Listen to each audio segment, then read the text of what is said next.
Sa simula ng drama, ikakasal sina Hyunwoo at Hyein at kitang-kita ang kanilang kaligayahan. Makikita natin ang kanilang mga romantikong eksena na nagpapakitang tila masaya sila sa kanilang pagsasama. Bigla, lumipat ang eksena kay Hyunwoo na nagsasalita tungkol dito sa isang panayam. Sabi ni Hyunwoo, 3 taon na kaming kasal pero di pa rin kumukupas ang aming pagmamahalan. Pero sa totoo lang, kabaligtaran ng sinasabi niya sa panayam ang tunay na sitwasyon. Malinaw na wala ng pag-ibig sa kanilang pagsasama. Si Hyein naman ay nagkukuwento rin ng kanyang perpektong love story sa panayam.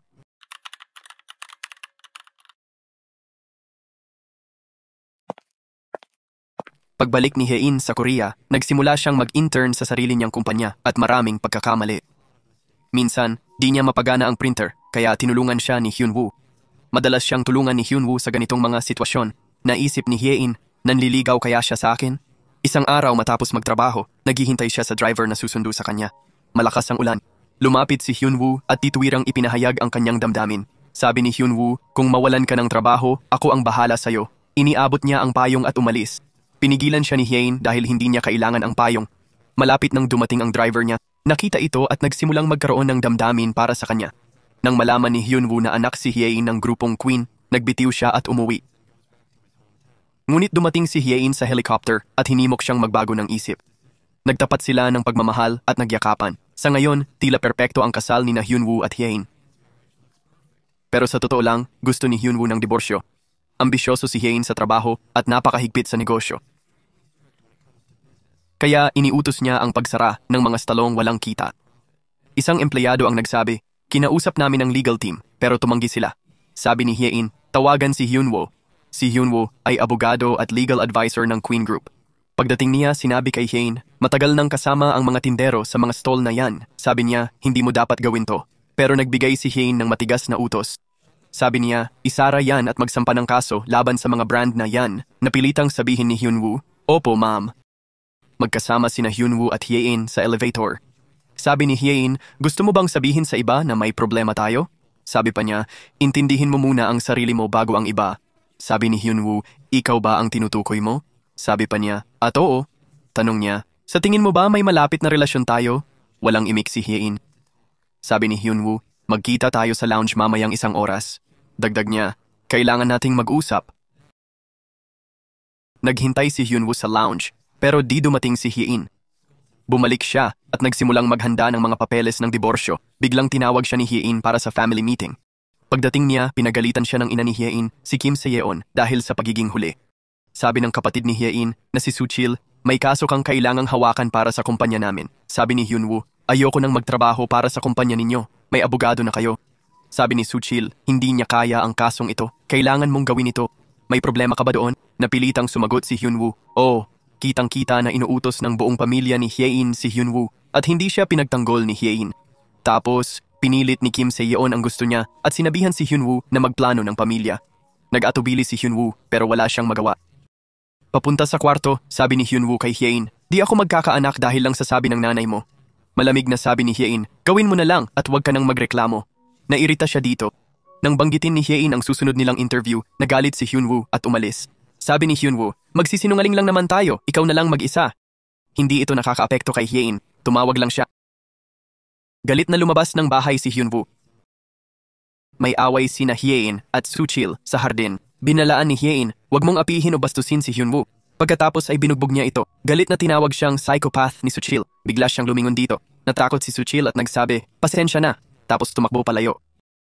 Samantala, umiinom si Hyunwoo kasama si Young-gi, nagbubuhos ng sama ng loob. Kinuwento niya ang hirap ng 3 taong pagsasama nila. Naglasing siya at nagsimulang magpa-cute. Sabi ni Hyunwoo, pinakasalan ako ni Hyein dahil dito. Tapos nagsimula siyang umiyak. Sabi ni Hyunwoo, bakit ako sobrang cute? Ayoko nang magpa-cute. Nasira ang buhay ko dahil dito, naawa si Young-gi sa kanya. Maya-maya, umuwing lasing si Hyunwoo at tumigil sa labas ng kwarto ni Hyein. Narinig niya ang yapak nito at lumapit sa pinto. Pero umalis ito. Tahimik siyang bumalik sa kama. Nagpapakita ito na may natitirang pagmamahal pa rin sila sa isa't isa. Tiningnan ni Hyein ang mga larawan ni Hyunwoo sa laptop at napansin na matagal nang hindi ito ngumingiti. Kinabukasan ay ang araw ng paggunita sa lola ni Hyein. Si Hyunwoo at mga manugang ng pamilya Hong ay naghahanda tradisyon kasi na sila ang magluto sa ganitong okasyon. Nakikiramay ang ibang manugang kay Hyunwoo pero sabi niya tumigil sa chismis at magtrabaho na lang. Kaarawan din ang tatay ni Hyunwoo pero dahil sa tuntunin ng pamilya Hong, hindi siya makauwi. Sa susunod na eksena, sinabi ng tatay ni Hyun kay Hyunwoo, siya sa atin ang kahina-hinalang pagbibitiw ng dating empleyado. Binalaan niya ito, kung may magtataksil sa pamilya namin, hindi ko lang sisibakin. Sisirain ko ang buhay nila. Naalala ni Hyunwoo ang diborsyo niya at natakot. Kung malaman nila to, tapos na ako. Maya-maya, pumunta siya sa ospital at ikinuwento sa doktor ang kanyang stress at pagkabalisa. Sa wakas, inamin niya, galit ako kay Hye-in at sa pamilya niya. Nag-iisip siya ng diborsyo pero takot siya sa ama ni Hye-in. Payo ng doktor, dapat kang lumayo sa kanila. Pero kay Hyunwoo, wala siyang ganitong pagpipilian. Naawa ang doktor sa kanya. Paglabas, luhang niyakap ni Hyunwoo ang doktor at umalis. Sa susunod na eksena, nakita si Grace, butler ng pamilya Hong. Sinabi niya kay Hyunwoo, gumawa si Hye-in ng huling habilin bago kayo ikinasal. Kung mamatay siya, sa pamilya niya mapupunta lahat ng ari-arian. Galit na sinabi ni Hyunwoo, lumabas ka sa kwarto ko. Pagkaalis niya, naupo si Hyunwoo, malalim ang iniisip, mas nalulungkot. May tawag si Hye-in mula sa ospital. Pinapunta siya agad ng doktor, kaya lubos siyang nabigla. Papuntang ospital, nakasalubong niya si Hyunwoo.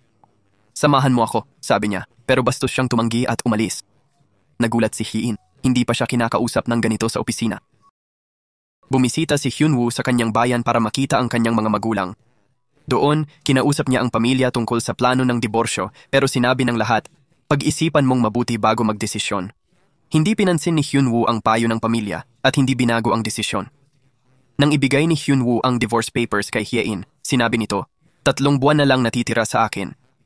Narinig ito ni Hyunwoo at natuwa siya sa loob. Nag-isip, hindi na pala ako kailangang magdiborsyo. 3 buwan na lang.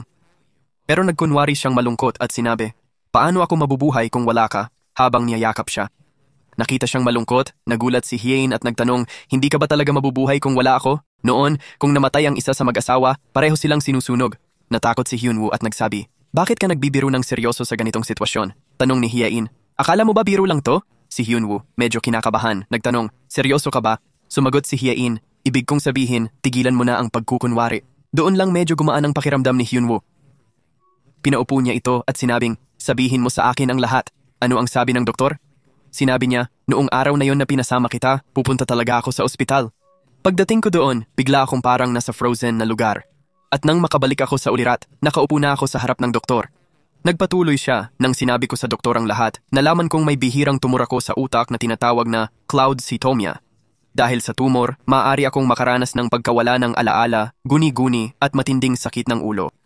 3 buwan na lang ang natitira sa akin at delikado ang operasyon. Kaya nang tinawagan mo ako para magkita, hindi ako makapunta dahil nawala ang alaala ko. Nang maalala ko na, tumakbo ako sa restaurant pero huli na ang lahat. Sa unang pagkakataon sa buhay ko, talagang natakot ako. Nagkunwari si Hyunwoo na malungkot at nagsabi, 3 buwan ka na lang. Ibig kong sabihin, 3 buwan na lang ang natitira sa'yo. Matapos marinig to, hindi na ako makakatulog ng maayos. Pagkatapos, sinabihan niya itong magpahinga at umalis. Kinabukasan, mahimbing siyang natulog at gumising na masigla. Sa salamin, napansin niyang kusang ngumingiti ang kanyang mukha. Naisip niya, kailangan kong magmukhang malungkot, baka mamatay din ako. Pagpunta niya sa kwarto ni Hye-in, nakahiga ito ng walang kilos. Itinaas ni Hyunwoo ang kamay nito para suriin kung buhay pa. Habang yumuyuko para tingnan ang paghinga, bigla siyang tinanong ni Hye-in. Nagulat siya, hinalikan nito at mabilis na nagsabi, "Good morning kiss." Tinitigan siya ni Hye-in at nagsabi, "Bakit ganyan ang mukha mo ngayon? Parang nagniningning. Mukhang napakasarap ng tulog mo." Sumagot siya, "Hindi yan totoo." Habang papalayo ito, natisod siya at nagmadaling lumabas ng silid. Papunta sila sa ospital nang sabihin ni Hye-in, "Walang dapat makaalam ng kalagayan ko o ikaw ang masisisi." Tanong ni Hyunwoo, "Hindi mo ba sasabihin sa pamilya mo ito?" Sagot ni Hye-in, "Naghihintay lang si Suchol ng pagkakataon para ibagsak ako at hindi rin maganda ang nanay ko. Kung malaman nila, itataboy nila ako sa pamilya at mag-aagawan sa aking ari-arian." Lahat ng tao dito ay pera lang ang habol, walang tunay na damdamin sa pamilya. Naawa si Hyunwoo kay Hye-in nang marinig ito. Matapos ang isa pang check-up, pareho pa rin ang resulta. Nakumpirma ang sakit ni Hye-in. Humingi si Hyunwoo ng tiyak na timeline sa doktor, pero hindi ito makapagbigay ng eksaktong sagot. Nairita si Hye-in at nagmadaling umalis ng ospital. Pagkalabas, may nakita siyang pasyente at naisip, ganito rin ba ang mangyayari sa akin? Tapos sinabi niya sa sarili, hindi, iba ako. Walang mangyayari sa akin. Pagdating ni Hain sa opisina, nakatagpo niya ang kanyang ina. Nagalit na galit sa kanya dahil kay Suchol. Sabi ni Hain, may seryosong sitwasyon akong hinaharap ngayon, pero patuloy na binabanggit ng kanyang ina si Suchol. Pinagalitan siya ni Lolo ng todo kaya nagka-panic attack siya. Sagot ni Hain, kaya pala natakot ka, no? Pero sinabi ko na nga, may seryosong sitwasyon ako. Ayaw mo bang malaman kung ano yon? Malamig na tumugon ng kanyang ina. Lagi mong nalulutas ang sarili mong problema. Di ko na kailangang malaman. Labis itong nakasakit kay Hain. Sabi niya, sige, ako na ang bahala dito. Pero tigilan niyo na ang pang-aabala sa amin ni Hyunwoo. Kung hindi, pahihirapan ko si Suchol ng todo kaya di mo na kayang panoorin. Sa susunod na eksena, nakipagkita si Hyunwoo sa kaibigan niya. Pumayag ang kaibigan na hawakan ang kaso ng diborsyo pero sabi ni Hyunwoo hindi na kailangan ng diborsyo. Nang tanungin ng kaibigan kung ano ang ibig sabihin, sinabi ni Hyunwoo na magkita sila sa parking lot. Pagkatapos, nang may pag-iingat, pumunta sila sa parking lot, tinitignan ang paligid kung may nakatingin. Yumuko si Hyunwoo sa bintana ng kotse at bumulong. Mamamatay si Hain. Lubos na nagulat ang kanyang kaibigan. Sabi ng kaibigan, mukhang pati Diyos ay kakampi mo. Kung nag-divorce ka, wala kang makukuha.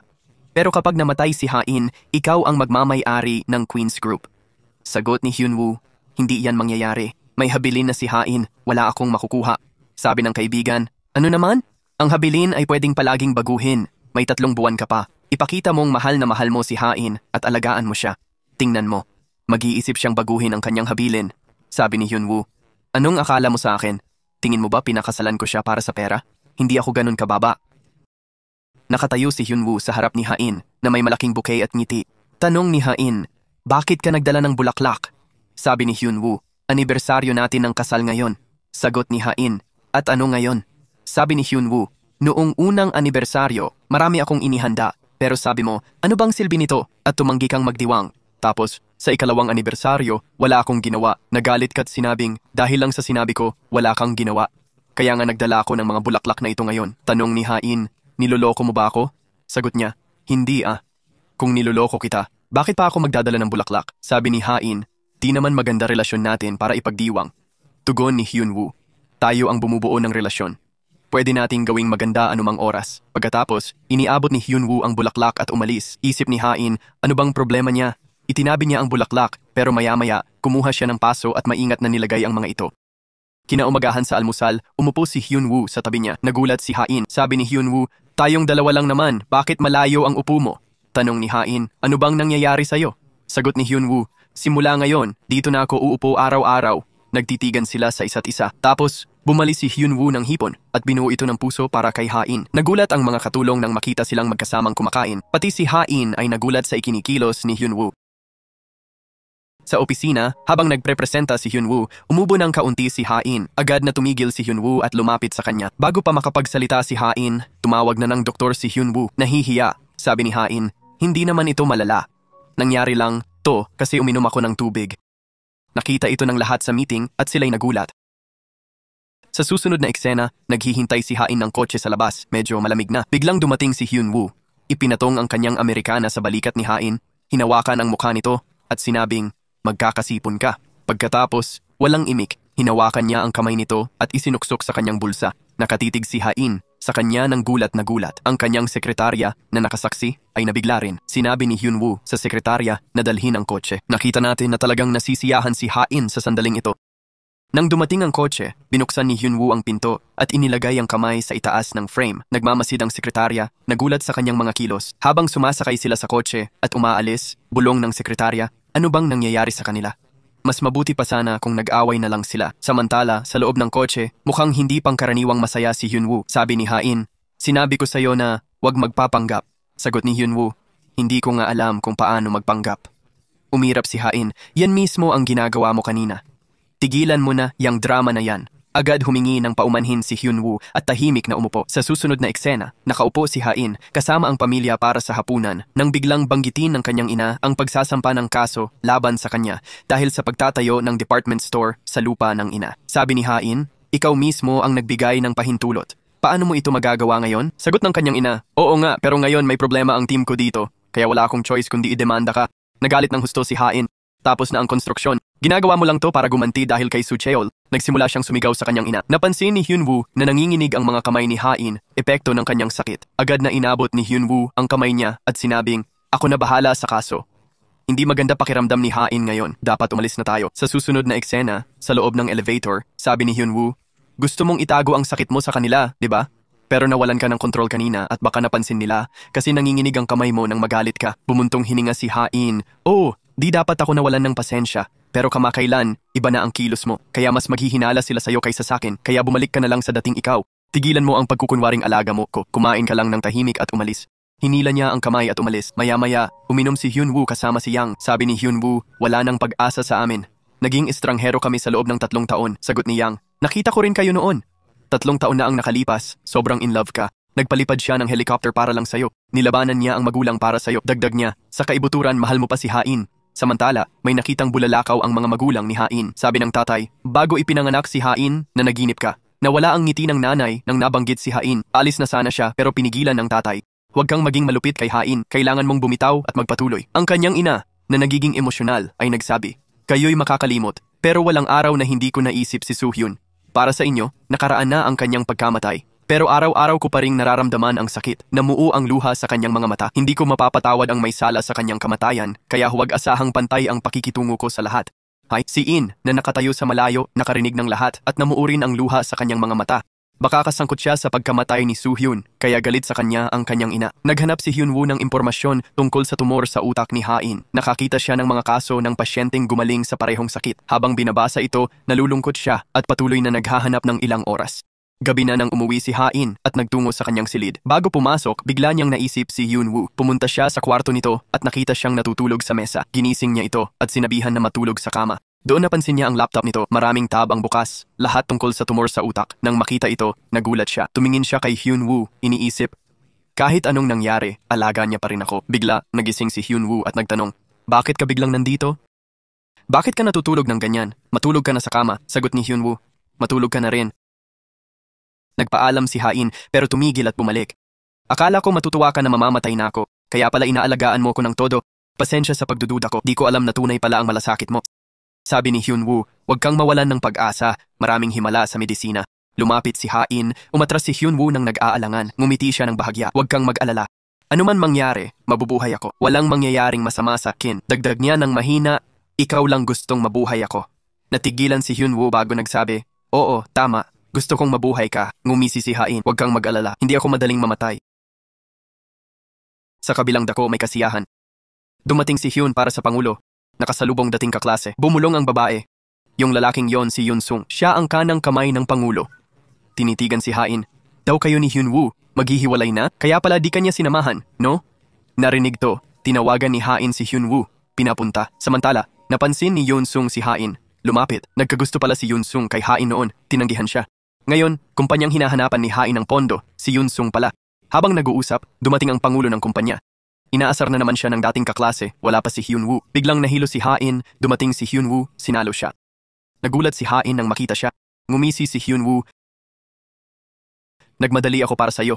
Pagkatapos, kinausap nila ang Pangulo ng kumpanya. Nakilala ni Hyunwoo si Yunsung, dating kaklase ni Hain. Habang nag-uusap sila, ngumisi si Yunsung at nagtanong, di ba, naiinggit ka sa narinig mo tungkol sa akin? 2 posibilidad lang ang meron. Buo ang tiwala mo kay Hye-in o wala kang pakialam sa kanya. Hindi sumagot si Hyunwoo. Habang papalayo si Yunsung, nagngalit si Hyunwoo at bumubulong, paano nalaman ng hayop na yun na wala akong pakialam? Pero sa totoo lang, naiinggit siya nang makita si Hye-in kasama si Yunsung. Hindi lang siya handang aminin ito. Sa susunod na eksena, sinabi ng ina ni Hye-in, dahil sa sinabi ni Butler Grace, anyayahan mo si Yunsung sa pangangaso ng pamilya natin. Malinaw na tumanggi si Hye-in dito. Pero sabi ng nanay niya, kung gusto mo ng tawad ko, kailangan mo siyang imbitahin. Kaya nag-imbita na rin siya. Kinabukasan, sumama si Yunsung sa pangangaso ng pamilya nila. Sina Hye-in, Hyunwoo at Yunsung ay nasa iisang helicopter. Sa buong biyahe, si Hye-in ay kasama lang ni Yunsung habang si Hyunwoo ay nag-aalab sa inggit. Pagkatapos, bumuo si Lolo ng mga grupo at pinapangaso sila. Nagbigay rin siya ng mga babala dahil may mga baboy ramo sa isang lugar. Kahit na may bakod ang lugar na yon, pinaalala pa rin niya sa lahat na mag-ingat. Sina Hye-in at Hyunwoo ay naghahanap ng mababaril. Bigla sinabi ni Hye-in kay Hyunwoo, ngayon man lang pumatay ka ng isa. Galit na galit si Lolo sa'yo. Sabi niya, di ko kayang pumatay ng hayop para lang masiyahan ng iba. Ayaw ko nito. Sabi ni Hye-in, mas marami akong hahabulin ngayon. at nagsimula siyang maghanap ng target. Pagkatapos, naghiwalay sina Hyunwoo at Hye-in. Sa kabilang dako, malapit nang bumaril si Yunsong nang biglang dumating si Hyunwoo at nagpaputok sa hangin, kaya tumakas ang usa. Pagkatapos nito, medyo nagalit si Yunsong sa kanya, kaya sinabi ni Hyunwoo, "Mangaso ka sa sarili mong lugar." Sa kabilang dako, hindi makapag-focus si Hye-in sa pangangaso at biglang tuluyang nagyelo ang kanyang isipan. Pakiramdam niya'y puno ng niebe ang paligid tapos may nakita siyang mabilis na tumutumakbo papunta sa kanya.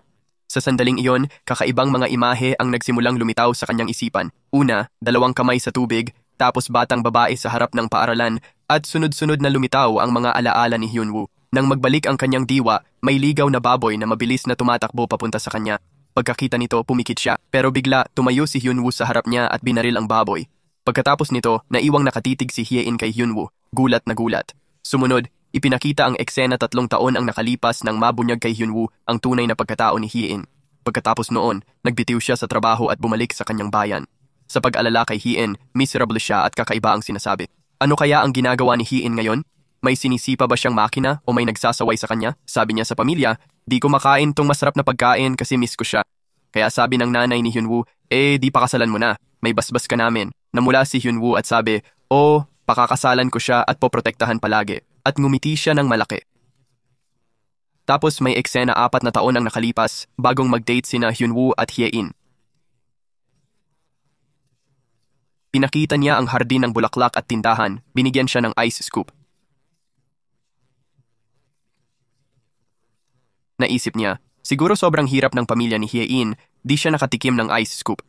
Kaya naawa siya kay Hye-in at sinabi, "Wag mo itago sa ikin, alam ko na ang lahat." Tanong ni Hye-in, "Ano ba ang alam mo?" Sabi niya, "Lagi ka bang nagsusuot ng lumang damit? At kahit yung suot mo ngayon, parang damit ng lola ko."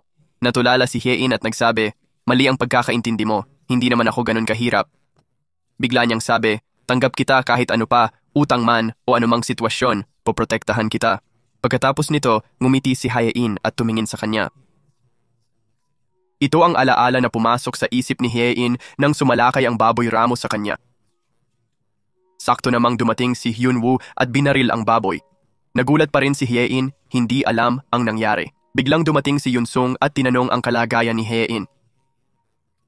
Kaya sabi ni Hyunwoo, kailangan ni Hye-in magpahinga at inilayo niya si Hye-in sa lugar na iyon. Nasugatan ang paa ni Hye-in at hindi makalakad, kaya binuhat siya ni Hyunwoo pataas. Namula si Hye-in, kaya sabi ni Hyunwoo, "Hindi ba ito sobra?" Sumagot si Hye-in, "Kung ibang araw siguro, pero ngayon, sugatan ako kaya bitbitin mo na lang ako." At ngumiti siya. Nagulat ang lahat nang makitang binubuhat ni Hyunwoo si Hye-in. Bigla, sinabi ng kapatid ni Hye-in sa kanilang ina, "Sugatan si Hye-in." Nang marinig ito, labis siyang nag-alala. Ngunit humanga ang lahat sa katapangan ni Hyunwoo. Sabi ng kapatid ni Hye-in, "Akala ko di siya marunong bumaril." Sa kabilang dako, sabi ng ama ni Hye-in, "Siya siguro ang bumaril. Ang pagbabagsak ng baboy ramo sa isang putok ay di biro." Bigla, sinabi ni Hye-in, si Hyunwoo ang pinakamahusay na sniper sa militar. Pagkarinig nito, nagulat ang lahat. Tiningnan ni Hyunwoo sa gubat kung saan nanggaling ang baboy ramo. Nakita niya ang sirang bakod at mga nakahandusay na halaman. Sa hapagkainan, sinabi niya, "May sadyang gumawa nito." Pagkatapos nito, sabi ng lolo ni Hye-in, "Personal kong titingnan ang lahat ng footage bukas."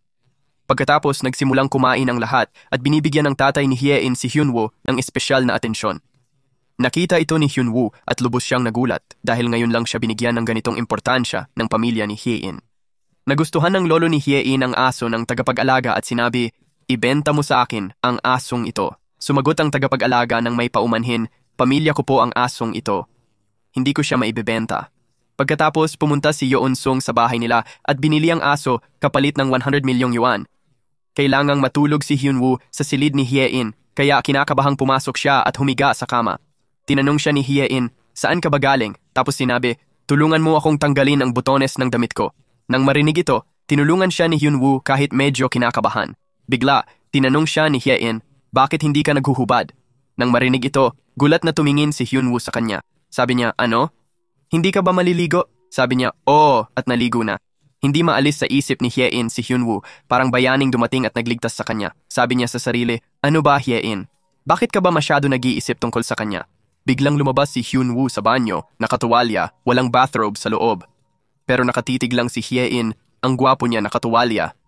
Sinusubukan ba niya akong maakit? Pagkatapos, kinuha niya ang damit at pumasok sa banyo. Kahit doon, si Hyunwoo pa rin ang nasa isip niya. Bigla, pumasok si Hyunwoo sa banyo, nagulat siya. Tanong niya, "Bakit ka pumasok dito?" Sabi niya, "Nakalimutan kong linisin ang sahig."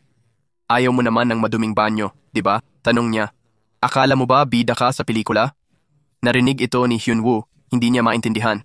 Sabi niya, "Sige, magpatuyo ka na ng buhok," at umalis siya. Sa susunod na eksena, pareho silang nakahiga sa kama, gising pa. Sabi ni Hyunwoo, "Masyadong maliit ang kama kahit may sapat na espasyo sa pagitan natin." Sabi ni Hye-in, "Dati, natutulog tayo ng magkayakap." Pero hindi ito matandaan ni Hyunwoo.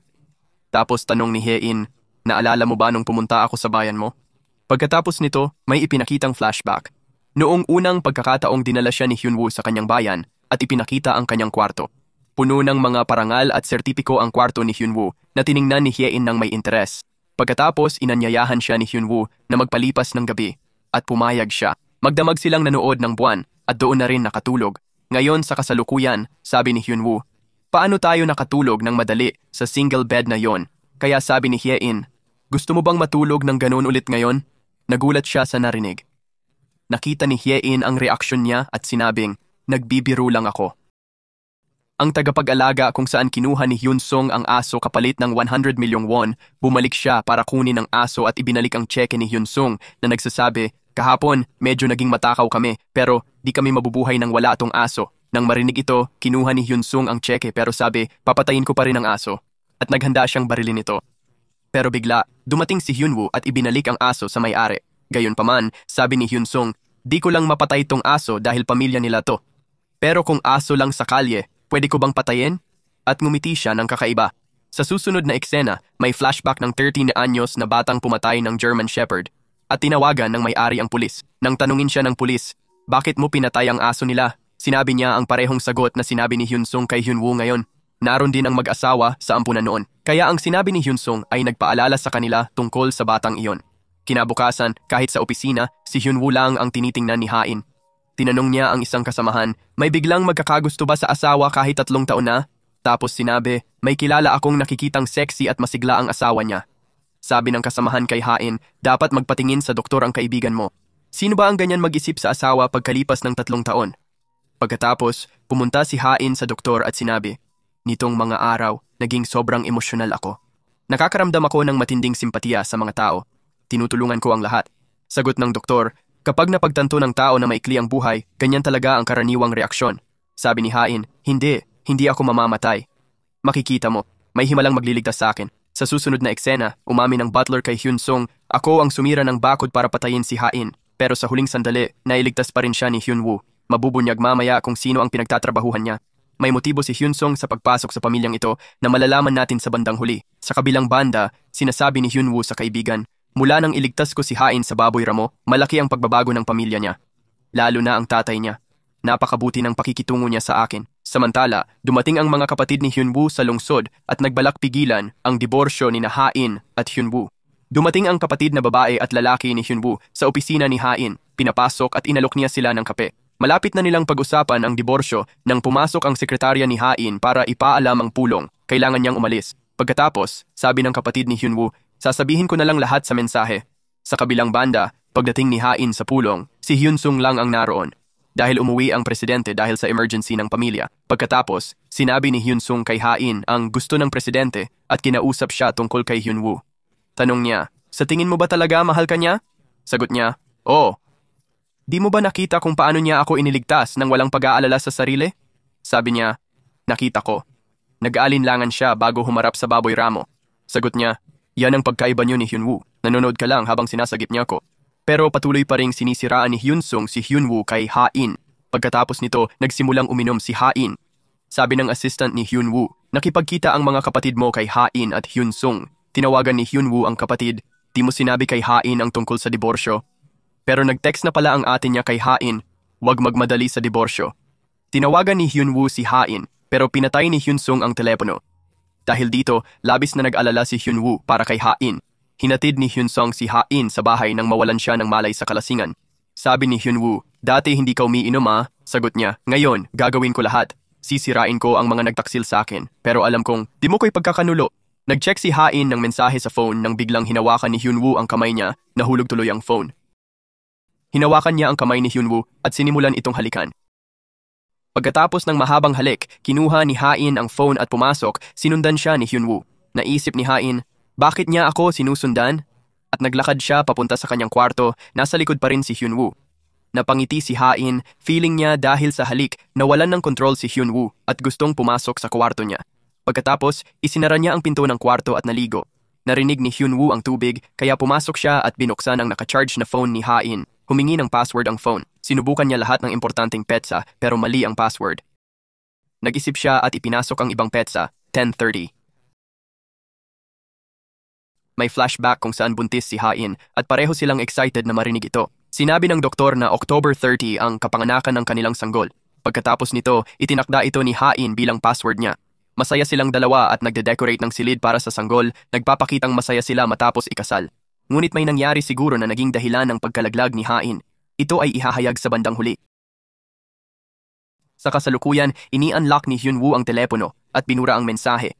Aalis na sana siya nang lumabas si Hain sa banyo at nagtanong, anong ginagawa mo rito? Sumagot siya, pumunta lang ako para kausapin ka. Nang marinig ito, ngumiti si Hain dahil akala niya gusto siyang makasama ni Hyunwoo. Pero sabi niya, sige, ayos lang, mag-usap tayo. Gayunpaman sabi niya, hindi, pagod ka siguro, magpahinga ka na, aalis na ako. Lumabas siya at huminga ng malalim habang nakangiti pa rin si Hain. Kinabukasan, nang batiin ni Hyunwoo si Hain, pinigilan siya nito at lumapit. Nang makita ito, inakala ni Hyunwoo na hahalikan siya ulit ni Hain, kaya pumikit siya at naghanda para sa halik. Pero may inalis siya sa damit nito, ngumiti at nagsabi, ingatan mo ang iyong damit, hindi ka na bata. Pagkatapos nito, medyo namula siya. Pagkatapos patuloy siyang tumingin kay Hain at naisip, ano bang nangyayari sa akin? Bakit ang ganda ni Hain ngayon? Kahit sa opisina, patuloy siyang nakatitig dito, tinitingnan ni Hain ang mga disenyo. At kapag may nagustuhan siya, ngumingiti siya. Nang makita ito, ngumiti rin si Hyunwoo. Nakaupo si Hyunwoo kasama ng kaibigan at sinabi, binigyan ko ng sapatos si Hain ngayon. Pagkatapos, sa flashback, nakita nating kumuha si Hyunwoo ng sapatos para kay Hain at ibinigay sa kanya. Sabi niya, bakit ko isusuot ang 50% off mong sapatos? May mga limited edition akong sapatos? Sagot niya, oo, pero di komportable yon. Kung suot mo to, di na ako mag-aalala sa'yo. Sa mga takong na yan, baka mahulog ka. Pagkatapos nito, kinuha niya ang sapatos mula kay Hyunwoo. At nang pumunta siya sa meeting, suot niya ang sapatos na bigay ni Hyunwoo. Nang makita ito, labis na natuwa si Hyunwoo. Sa susunod na eksena, kausap ni Hyunwoo ang junior niya nang sabihin nito.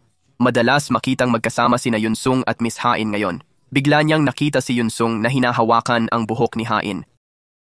Nakita ito ng junior ni Hyunwoo at sinabi, ang lakas ng loob ni Yunsung sa boss. Sabi ni Hyunwoo, magkaibigan sila noong kolehiyo, pero ayaw ni Hain na may humahawak sa buhok niya. Sabi ng junior niya, pero nakangiti naman ang boss. Nang makita ito, nagsimulang magselos ng todo si Hyunwoo. Sa susunod na eksena, inaalalayan ni Yunsung si Hain papunta sa pulong at tinanong tungkol sa sapatos niya. Proud na sabi ni Hain, regalo ng asawa ko to, iniisip niya lagi ang comfort ko. At sinimulan niyang purihin si Hyunwoo. Nang marinig ito, hindi nagustuhan ni Yunsung. Dahil kay Yunsung, natapos ang deal ni Hain. Sabi niya, may utang na loob ako sa'yo para dito. Tiyak na babayaran ko ito. Ipinapakita ni Hain ang ilang papel ng research center kay Hyunwoo at sinabi, sabi nila 51% ang tsansa kong magkaanak. At natuwa siya ng husto. Pero nagulat si Hyunwoo at naisip, ibig sabihin, gagawin niya ang parehong pahirap sa susunod na 50 taon ng buhay niya tulad ng naranasan ko sa 3 taon na ito. Sa imahinasyon niya, nakita niyang ibibigay niya ang mga papeles ng diborsyo kay Hain at binaril siya ni Hain na lubhang ikinatatakot niya. Sa kabilang banda, dumating si Yunsung sa bahay ni Hain kahit Sabado. Nang makita ito, tuluyang nasira ang mood ni Hyunwoo. Pumunta siya sa kusina at sinabi kay Hain, pag hinawakan ko buhok mo, galit ka. Pero nung hinawakan niya buhok mo, bakit di ka nagalit sa kanya? Pagkarinig nito, tumingin lang si Hain sa kanya at umalis. Pero sa totoo lang, natuwa siya ng husto dahil nagsiselos pala si Hyunwoo kay Yunsung. Nasa kwarto sina Hain at Yunsung, pinag-uusapan ang proyekto. Ngayon, di alam ni Hyunwoo anong dahilan ang gagamitin para makapasok. Bigla niyang sinabi, Hain, tinawag mo ba ako? Narinig ko ang boses mo. Sabi ni Hain, hindi kita tinawag. Sabi niya, sige. Magpatuloy kayo sa trabaho. Dito na lang ako uupo. Pagkatapos, dumating din ang kapatid ni Hain. Sa susunod na eksena, sinasabi ni Hyunwoo sa kaibigan, ayaw na ayaw ko kay Yunsung. At tuwing lalapit siya kay Hain, sobra akong nagagalit. Samantala, sinisiraan ni Butler Grace si Hain sa kanyang ina. Sinabi rin niya ang kasinungalingang ito tungkol sa kapalaran ni Hain. Pagkatapos, pinagalitan ng ina si Hain nang hindi alam ang kanyang kalagayan. Dahil dito, nahilo si Hain at nagsimulang matumba. Bigla, dumating si Hyunwoo, sinalo si Hain at sinabi sa ina, "Umalis po kayo." Hindi maganda ang pakiramdam ni Hain. Sabi ni Hyunwoo, "Sabihin mo sa pamilya mo ang lahat." Sagot niya, "Hindi, ayaw kong bigyan ng dagdag na problema ang pamilya ko." Nawalan na sila ng anak dati, kaya't masama rin ang loob ni Hyunwoo. Sa isang mall, may mag-asawang nagkakagulo. Malapit nang saktan ng lalaki ang babaeng empleyado. Biglang dumating si Hain, pinigilan ng lalaki, pinagsabihan, at ibinigay sa pulis. Pagkatapos nito, pinuri siya ng lahat ng naroon. Sa kabilang banda, ang ama ni Hyunwoo, si Ji Baek, dating punong bayan, ay may kalaban sa halalan na namimigay ng libreng alak para sa boto. Nang magsalita si Ji Baek, ininsulto siya ng mga tao at tinanong tungkol kay Hain. Wala siyang sagot, bakit hindi pa dumating si Hain? Bigla, may mga kotse ang dumating. Lumabas si Hain, nagulat ang lahat. Sabi ni Hain sa biyanan, "Pasensya na di ako nakapunta sa kaarawan mo. Ngayon ako bumawi." Pagkatapos, namigay siya ng regalo. Nagbago ang isip ng mga tao at ibinoto si Ji Baek. Muling naging punong bayan si Ji Baek dahil dito. Pagkatapos, naghanda siya ng malaking handaan para sa buong nayon. Tinawagan ng ina ni Hyunwoo at sinabing, "Pumunta si Hain dito para suportahan ang iyong ama." Nang marinig ito, nagtungo rin si Hyunwoo sa kanyang nayon. Samantala, si Hain ay nakatingin sa paligid ng silid ni Hyunwoo. May nakita siyang MP3 player doon at nagsimulang makinig ng mga kanta. May lumapit na bata at sinabi, "Si Hyunwoo ang tiyuhin ko." Pinakiusapan ni Hain ang kanyang driver na ihatid siya sa ikot ng nayon. Bigla, nahulog ang kanyang MP3 player. Habang yumuyuko para kunin ito, biglang napunta siya sa di kilalang lugar. Wala siyang ideya kung paano siya nakarating doon. Ang kanyang mga paa ay putikan at may mga sugat din siya. Siya ay lubos na takot at ganap na nalilito. Pagdating ni Hyunwoo sa nayon, hinanap niya si Hain, pero hindi niya ito makita. Nakita niya ang MP3 player at nag-alala kay Hain dahil malapit na ang gabi. Kaya siya ay umalis para hanapin si Hain. Matapos ang mahabang paghahanap, sa wakas ay natagpuan niya si Hain. Sigaw niya, "Bakit ka pumunta rito? Anong ginagawa mo? Alam mo ba kung gaano ako nag-alala sa'yo?" Una, pinagsabihan siya ni Hain, nagkunwaring matatag. Pero sinabi niya kay Hyunwoo, "Di ko na maalala paano ako nakarating dito." At nagsimula siyang umiyak. Niyakap siya ni Hyunwoo at umiyak din kasama niya. May eksena noong 2006 kung saan magkaklase sina Hain at Hyunwoo. Sabi ng mga bata, ipapasok na raw si Hain sa mental hospital. Pero di pinansin ni Hain. Nakikinig lang sa pink MP3 na nakita niya ngayon kay Hyunwoo. Nasugatan si Hain sa paa. Lumapit si Hyunwoo at pinindahan ang tuhod niya. Umiiyak si Hain. Tanong niya, "Umiiyak ka ba?" Sumagot siya ng hindi at umalis. Pagkaalis niya, nakita at kinuha ni Hyunwoo ang MP3 sa lupa. Pauwi siya sa bisikleta at tinanong bakit pumunta roon. Sagot niya, "Natatalo ang tatay mo kaya kailangan kong dumating." Ngumiti siya. Natuwa si Hain nang makita ang ngiti niya. Samantala, hinahanap ng pamilya ni Hyunwoo si Hain sa ulan. Nagulat si Hain, naisip, talagang mahalaga pala ako sa kanila. Ipinakita naman ng kapatid ni Hain sa nanay nila ang viral na larawan at video sa social media. Nang marinig ito, hindi nagustuhan ng nanay niya. Samantala, pinatutuyo ni Hyunwoo ang buhok ni Hain. Napansin niya ang sugat ni Hain at nilagyan ng benda. Sabi ni Hain, "Maikli ang lifeline ko. Ibig sabihin, mamamatay ako." Naantig si Hyunwoo at sinabing, "Walang mangyayari sa'yo." Tanong ni Hain, "Sasama ka ba sa center para sa treatment ko?" Sumagot siya, "Oo, syempre," at lumapit sa kanya at sinimulan siyang halikan. Pumikit din si Hain, ngunit bigla na lang tumayo si Hyunwoo at lumabas. Umupo siya sa labas at uminom, iniisip, ano bang nangyayari sa akin? Nagsimula na akong mamuhi kay Hain. Malinaw dito na mahal pa rin siya ni Hyunwoo. Samantala, iniisip ni Hain, ba't kaya takot na takot sa akin si Hyunwoo? Lumabas siya para tawagin siya, pero kausap niya ang kapatid. Nasa kwarto si Hain kaya lumabas ako. Ayokong mangyari yung muntik nang mangyari. Nang marinig to, galit na umalis si Hain. Si Hyunwoo, umiiyak, bakit di ko maiwasan si Hain? Hindi nakatulog si Hain buong gabi dahil di bumalik si Hyunwoo sa kwarto.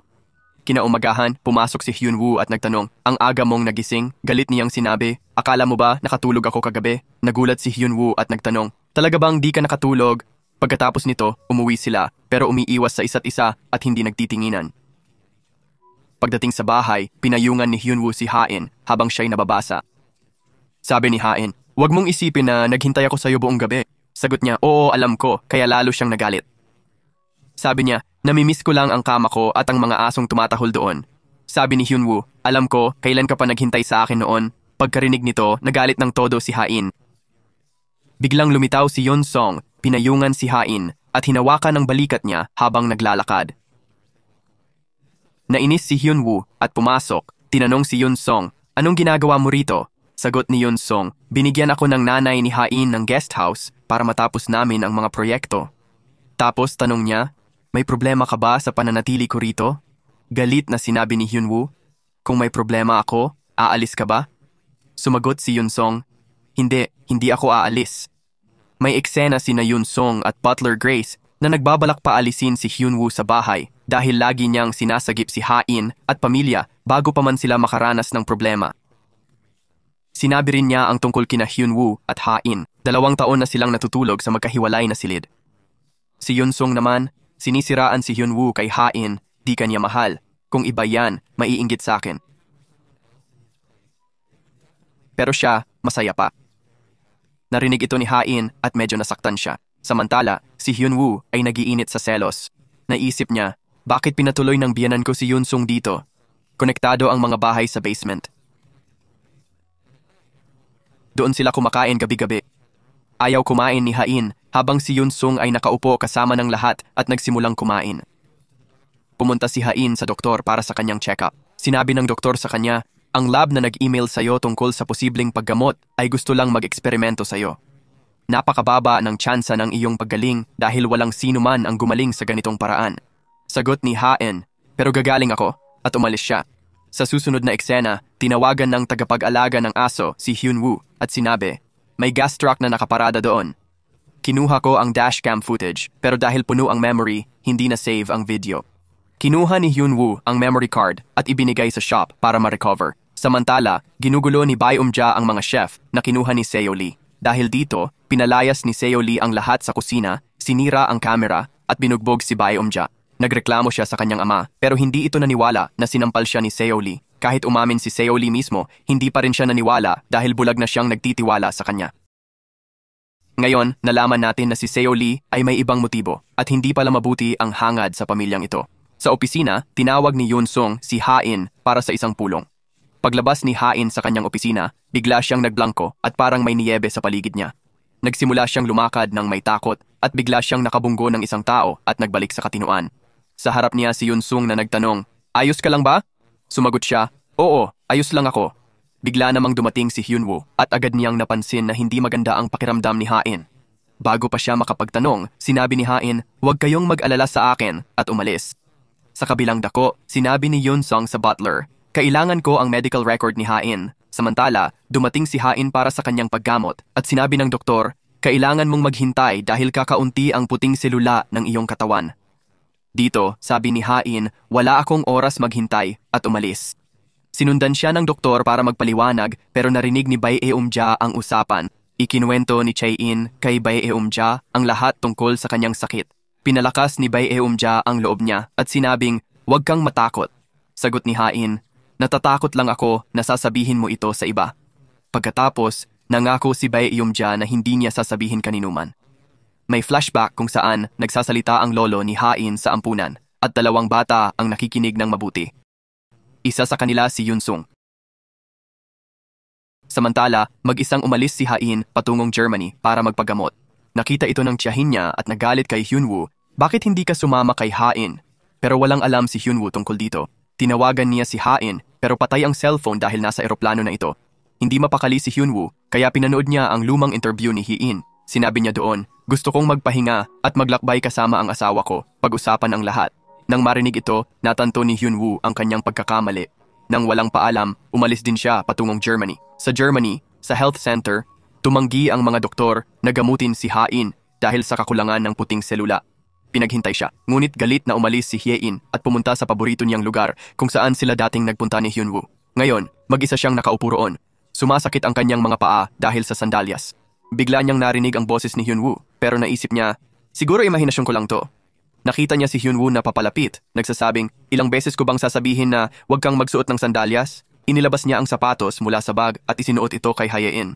Tanong ni Hye-in, paano mo nalaman na nandito ako? Sagot ni Hyunwoo, tara, umuwi na tayo, sabay yakap sa kanya. Pagkatapos nagsimula silang maghalikan. Sa flashback, nakita nating si Hyunwoo ay gumamit ng panulat para pahabain ang lifeline sa kamay ni Ha-in habang pabalik sila ni Hye-in mula sa nayon. Natutulog si Ha-in kaya hindi niya ito nalaman. Sa susunod na eksena, nabawi ng tindera ang dashcam footage at nalaman nating ang hipag ni Ha-in ang nagbasag ng bakod kasabwat si Yun-sung. Pagkatapos, pinatay nila ang CCTV at pumasok sa bahay ni Ha-in at Hyunwoo para humanap ng ebidensya laban kay Hyunwoo para magdiborsyo sila. Nakakita si Yun-sung ng locker sa kwarto ni Hyunwoo at sinubukang hulaan ang password. Samantala, si Butler Grace at katulong ni Ha-in ay kasabwat din, sinubukang alamin ang kinaroroonan ni Ha-in sa secretary ngunit walang ibinunyag. Ang dahilan kung bakit hinahabol nila si Ha-in ay ihahayag sa bandang huli.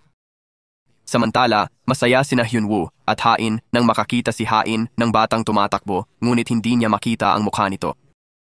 Pinagmamasdan ni Ha-in si Hyunwoo habang nagluluto ito ng pansit para sa kanya. Sabi niya, kainin mo ito pagkalipas ng 3 minuto para lumamig ng kaunti. Sabi ni Ha-in, bago ako mamatay, gusto kong kumain ng pansit kahit minsan lang. Pagkatapos, sinabi niya kay Hyunwoo, kapag namatay ako, huwag kang magdaos ng anumang paggunita. Alalahanin mo na lang ako habang umiinom ng alak. Ayaw kong isipin mo ako habang buhay, pero ayaw ko ring madali mo akong makalimutan. Dagdag pa niya, umiyak ka kapag may mga kamera sa'yo. Tumingin si Hyunwoo sa kanya at nagtanong, gusto mo bang umiyak ako? Sumagot siya, oo at hindi. Gusto kong lagi mo akong maalala. Sabi ni Hyunwoo, tama na yan. 3 minuto na ang nakalipas. Kainin mo na ang pansit. Sabi niya, isang bagay na lang. May habilin ako na kinailangang gawin bago ikasal dahil hiningi ni Mama. Noon, ikaw lang ang gusto kong pakasalan. Ayon dito, pag namatay ako, wala kang makukuha. Sumagot si Hyunwoo, sige. Kung gusto mong baguhin ang habilin mo, gawin mo. Pero wag ngayon. Gawin mo pag lubos kang maayos na ikinasaya ni Ha-in. Nakita ni Yun-sung ang card ng shop sa mesa ni Hyunwoo kung saan nakuha ang dashcam footage. Samantala, binibigyan ng nanay ni Ha-in ang anak ng malakas na halamang gamot. Sabi kay Bae Eomja, gamot to sa lahat ng sakit. Sabi ni Bae Eomja, ibigay mo tong gamot kay Ha-in. Pero sagot ng nanay, hindi kailangan ni Ha-in yan. 3 taon nang hindi siya inuubo. Si Bae Eomja di makapagsabi ng totoo tungkol kay Ha-in, galit na umalis. Habang papunta si Ha-in sa kwarto, sinundan siya ni Hyunwoo. Pwede bang pumasok sa kwarto mo? Tanong niya. Ngayon lang o habang buhay? Sagot niya, habang buhay. Pagkatapos, pumasok siya sa kwarto kasama si Ha-in. Ikinuwento ni Hyunwoo ang tungkol sa kaibigan na inakala ng asawa na patay matapos maaksidente. Nagmadali siya sa ospital, dala ang kalooban nito, nakipag-away sa lahat. Di siya pwedeng mamatay nang di napipirmahan ang kalooban. Sabi ni Ha-in kay Hyunwoo, ayaw ko nang mapanlin lang, pero salamat sa Diyos na iba ka sa kanila. Mula nang malaman mo ang sakit ko, nakikita ko ang pag-aalala sa mukha mo para sa akin. Nag-alala ka ng sobra kahit umubo lang ako at sinasaliksik mo ang sakit ko sa gabi. Pero nararamdaman ni Hyunwoo ang guilt dahil noon nagpapanggap lang siya para baguhin ang kalooban ni Ha-in. Sabi ni Ha-in, iisa lang ang asawang katulad mo at napakaswerte ko na ikaw ang napangasawa ko. Pagkatapos, nakita natin si Hyunwoo sa health center kung saan tumanggi ang mga doktor na gamutin si Ha-in. Nagbanta si Hyunwoo ng kaso. Tumanggap kayo ng pondo mula kay Ha-in dahil pumayag kayong gamutin siya. Matapos nito, pumayag ang doktor na subukang gamutin si Ha-in. Pagkatapos, nakatanggap si Ha-in ng email mula sa health center at nang makita ito, tuwang-tuwa siya. Ang makitang masaya si Ha-in ay nagpasaya rin kay Hyunwoo. Samantala, pumunta si Yun-sung sa tindahan at kinuha ang dashcam footage mula sa may-ari. Dito, nilalason ng butler ang isip ng ina ni Ha-in laban kay Hyunwoo, sinasabing sadyang naghahanap siya ng mali sa proyekto ni Soo Chae-ol dahil ayaw niyang magtagumpay ito. Nakita natin na magkaparehong layunin sina Butler Dahay at Yun-sung at silang tatlo ay matagal nang nagtutulungan. Sa kabilang banda, sa flashback, nakita nating ang babaeng nakikinig sa talumpati kasama ni Yusong ay si Dahay, asawa ni Soo Chae-ol. Pareho silang naghahangad sa Queen Group mula pa noong bata sila. Samantala, sumikat ang ama ni Hyunwoo sa buong nayon at ang bawat lugar na pinuntahan ni Hain ay naging tanyag din. Gayunpaman, tumaas din ang benta ng kanilang kakompetensya dahil kumain si Hain ng kanilang mga mansanas. Nakalimutan ni Baek mag-alay ng peras. Sa kabilang dako, binati ng babae si Hyunwoo at ngumiti siya. Nainggit si Hain at sabi, "Sikat ka talaga sa babae, pati anak ng prinsipal na gustuhan mo." Sagot ni Hyunwoo, hindi yan totoo. Di ako gumawa ng espesyal para sa kanya at di siya ang unang pag-ibig ko." Sabi ni Hyun, "Di kailangan ng pag-ibig ang lahat ng yan. Minsan, paulit-ulit lang dumadaan ang tao para makita ang isa't isa. Pag-ibig din yon." Tapos tanong ni Hyunwoo, "Umibig ka rin ba?" Sagot niya, "Oh, lahat ng babae umiibig kahit minsan." "Ako rin." Nainggit si Hyunwoo at nagtanong, "Sino siya? Sabihin mo sa akin." Pero natuwa si Hain sa selos niya at di nagsalita. Samantala, walang tao sa bahay ni Hain, kaya si Butler, kunwaring nag-aayos ng kamera, tinawagan ang iba para buksan ang locker ni Hyunwoo. Sa loob, nakita niya ang mga papeles ng diborsyo. Nang makita ito, tuwang-tuwa siya. Balak nilang gamitin ang mga papel laban kay Hyunwoo. Samantala, hinahanap ni na Hyunwoo at Hain ang kandadong inilagay nila noong honeymoon, ngunit hindi nila ito mahanap. May nakita silang lalaking nagbebenta ng masuwerteng dahon. Bumili si Hain ng isa dahil kailangan niya ng swerte. Ngayon, ihahatid na ng nurse si Hain para sa operasyon. Bigla, nakakita si Hain ng batang tumatakbo. Hinabol niya ito, umalis sa ospital. Sinabi ng nurse kay Hyunwoo na umalis si Hain. Lumabas siya para hanapin ito. Kahit isang oras na siyang naghahanap, hindi niya ito matagpuan saan man. Ngunit biglang lumitaw si Hain sa harap niya at niyakap niya ito. Nalaman natin na ang batang nakikita ni Hain ay ang kanyang namatay na kuya noong bata pa. May flashback kung saan ang pamilya ni Hain ay nagbakasyon sa isla. Doon, nalunod si Hain mula sa bangka. Iniligtas siya ng kanyang kuya, ngunit sa huli ay nalunod din ito. Mula noon, naniwala si Hain at ang kanyang ina na namatay siya dahil kay Hain. Sinabi ni Hyunwoo kay Hain na hindi ganoon, aksidente lang iyon. Pero sabi ni Hain, "Di ko makakalimutan ang araw na yon. Parang kinuha ko ang buhay ng kapatid ko." Pagkatapos nito, inalo siya ni Hyunwoo. Samantala, nagbayad si Yunsong ng malaking halaga sa tindera, kinuha ang memory card at tuluyang isinara ang tindahan. Sa kabilang banda, sina Yunsong, Butler at Dae-hee ay nagbalak laban kay Hyunwoo para maniwala ang lahat na siya ang salarin. Lahat ng ebidensya ay nakita sa kwarto ni Hyunwoo, kasama ang locker na binuksan ng lolo ni Hain. Sa loob, nakita nila ang mga papeles ng diborsyo na may lagda ni Hyunwoo. Ngayon, kahit inosente si Hyunwoo, nakulong siya sa lahat ng panig. Nakakaawa talaga siya. Ngayon, magsisimula ang pinakamasakit na eksena ng dramang ito. Tumakbo si Hyunwoo papunta kay Hain. Binili niya lahat ng maswerteng dahon at nakita ang kandado. Kinuhanan niya ito ng litrato para ipakita kay Hain. Ngayon, magkaharap na sina Hain at Hyunwoo. Nang sandaling iyon, tumatawag ang ina ni Hain pero hindi niya sinagot. Pinadala ng ina niya ang larawan ng diborsyo.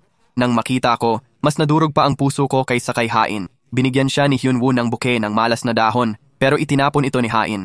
Tanong ni Hyunwoo, "Ano ang nangyari?" Ipinakita niya ang mga papeles at sinabing, "Sabihin mong hindi mo ito ginawa. Sabihin mong hindi yan ang lagda mo." Pero ayaw nang magsinungaling ni Hyunwoo kaya sinabi niya ang totoo. Pagkatapos nito, bumagsak si Hain at naalala nang sinabi niya kay Hyunwoo ang tungkol sa kanyang sakit. May hawak siyang papeles noon. Ibig sabihin, hinihintay din ni Hyunwoo na mamatay siya. Lahat ng pag-aalaga at pagmamahal ay kunwari lang. Sa flashback, nalaman natin na ang unang pag-ibig na tinutukoy ni Hain ay si Hyunwoo pala. Dati, itinatabi niya ang kotse sa bus para lang makita siya. Pagkatapos, nagpaliwanag si Hyunwoo kay Hain, pero inilayo nito ang kamay at pumasok sa elevator. Nakitang walang sapatos si Hain, kaya kinuha ni Hyunwoo ang mga ito at sinundan siya. Dito, nalunod si Hain sa mga lumang alaala. Naalala niya ang bawat sandali nila ni Hyunwoo at lubos na nasira ang puso. Paglabas ng elevator, nasa gitna na siya ng kalsada, nakalimutan na naman kung paano nakarating doon. Nang malapit ng mabangga ng truck, iniligtas siya ni Hyunwoo. Sabi ni Hain, "Sa susunod na makita mo kong mamamatay, huwag mo ko iligtas o magkunwari sa harap ko." Sa kabilang banda, sinabi ng doktor kay Hyunwoo, walang pagbuti sa puting selula ni Hain, kaya kailangan pang maghintay. At dagdag pa, maaring magkaroon ng himala kung may gana siyang mabuhay. Ngunit bigla, may dumating na nurse at nagsabi, nag-discharge na si Hain. Pinipilit ni Hyunwoo na huwag muna siyang umalis, pero sabi ni Hain, "Ang kaawa-awa mo naman. Ikaw ang pinakamasaya sa pagkamatay ko. Bakit ka nagkukunwaring nagmamalasakit?" Sabi ni Hyunwoo kay Hain, "Ngayong alam mo na ang totoo. Salamat at pinabayaan mo ako ng walang kaso. Sana yumaman ako sa'yo, pero hindi. Galit ako sa'yo. Impyerno ang buhay ko sa tabi mo." Nagalit si Hain at sinabing, kaya mo bang tiisin ang galit ko? Sumigaw si Hyunwoo, gawin mo ang gusto mo. Ngayon, nag-iba ang mood ni Hain mula sa lungkot patungo sa paghihiganti. Bakit ginawa ni Hyunwoo ang lahat ng ito? Ito ba talaga ang tunay niyang pagkatao? Malalaman natin sa susunod. Sa kabilang dako, pumayag ang lolo ni Hain sa kasunduan ni na Suchaeol at Yunsung. Sa press conference, nilagdaan ni Yunsung ang resort deal kay Suchaeol. Samantala, bumalik din sina Hyunwoo at Hain. Nang makita ni Hyunwoo ang balita, nagtaka siya dahil sinabihan niya si lolo na huwag nang ituloy ang deal na ito. Dito, malalaman natin ang plano ni Yunsung. Nilagdaan niya ang kontrata sa Suchaeol para maging pinakamalaking shareholder ng Queen's Group. Binalak niyang ilantad ang mga butas sa kontrata sa harap ng mga investor para bawiin nila ang kanilang puhunan.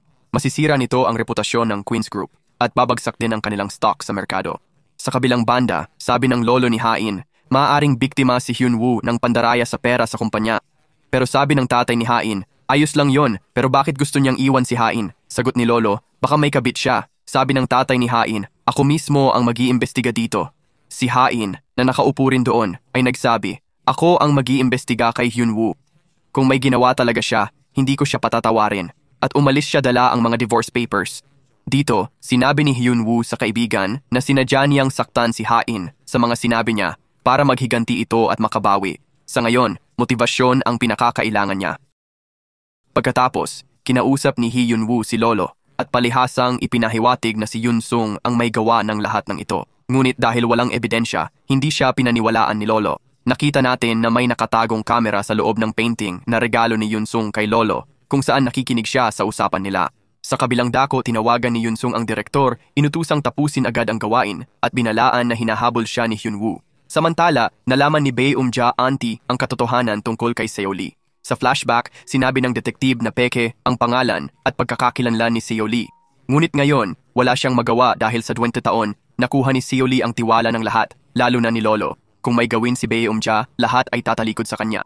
Ngayon, kailangan nilang alamin ang tungkol sa anak ni Seoli. Dito, ipinakita ni Hain kay Hyunwoo ang mga papeles ng diborsyo. Binanggit niya si Bae Umja na dating nambubugbog ng asawa bago nagdiborsyo. May gagawin akong mas masahol pa sayo. Sagot ni Hyunwoo, sige. Nang aalis na si Hain, sinabi niya, lumayo ka kay Yunsung. Tanong ni Hain, anong kinalaman niyan sayo? Sabi ni Hyunwoo, isipin mo na lang. Bigla siyang bumalik sa buhay mo at maraming ginagawa para sayo. May makukuha siguro siya rito. Sinabi rin niya, ibinigay ko ang dashcam footage sa shop para i-recover. Nalaman ko na pumunta pala si Yunsung sa shop na yon. Siya ay lubhang kahinahinala. Naunawaan ni Hain ang punto, pero ibinasura ito sa harap ni Hyunwoo.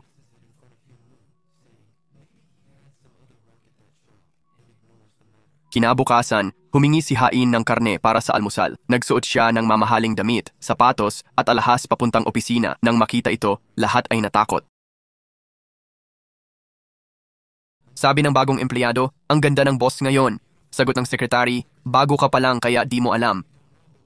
Pag ganyan ang suot ng boss, galit na galit yan sa isang tao. Sa kabilang banda, nagsisimula ang labanan ni na Hyunwoo at Hyunwoo. Tinanggihan ni Hyunwoo ang mga file ni Hyunwoo. Pinapaulit niya lahat ng ulat. Naiinis ang staff sa away nila. Pinagpasyahan ng mga assistant na wag silang magkasalubong sa opisina. Papalabas na ang team ni Hain at Hyunwoo para mag-lunch. Sa elevator, nagkasalubong sila. Asar ni Hain kay Hyunwoo, mukhang may oras kayo para mag-lunch ah. Sagot ni Hyunwoo, treat ko to. Mabibigat na gawain ang paparating sa kanila. Sabi ni Hain, mabuti. Kailangan ko ang ulat ng lahat ng kaso mong talo. Sabi ni Hyunwoo, pero may oras ka ba para doon? Sagot niya, oo, talagang talaga. Hindi mo ako kilala. Sa trabaho, kasing husay ko ang AI. Naghinalang may sakit si Hain. Tumawag si Yunsung sa medical center para alamin. Dinala ni Hyunwoo ang litrato ng direktor sa mamahaling relo shop. Kamay lang nakita, may magandang diamond watch.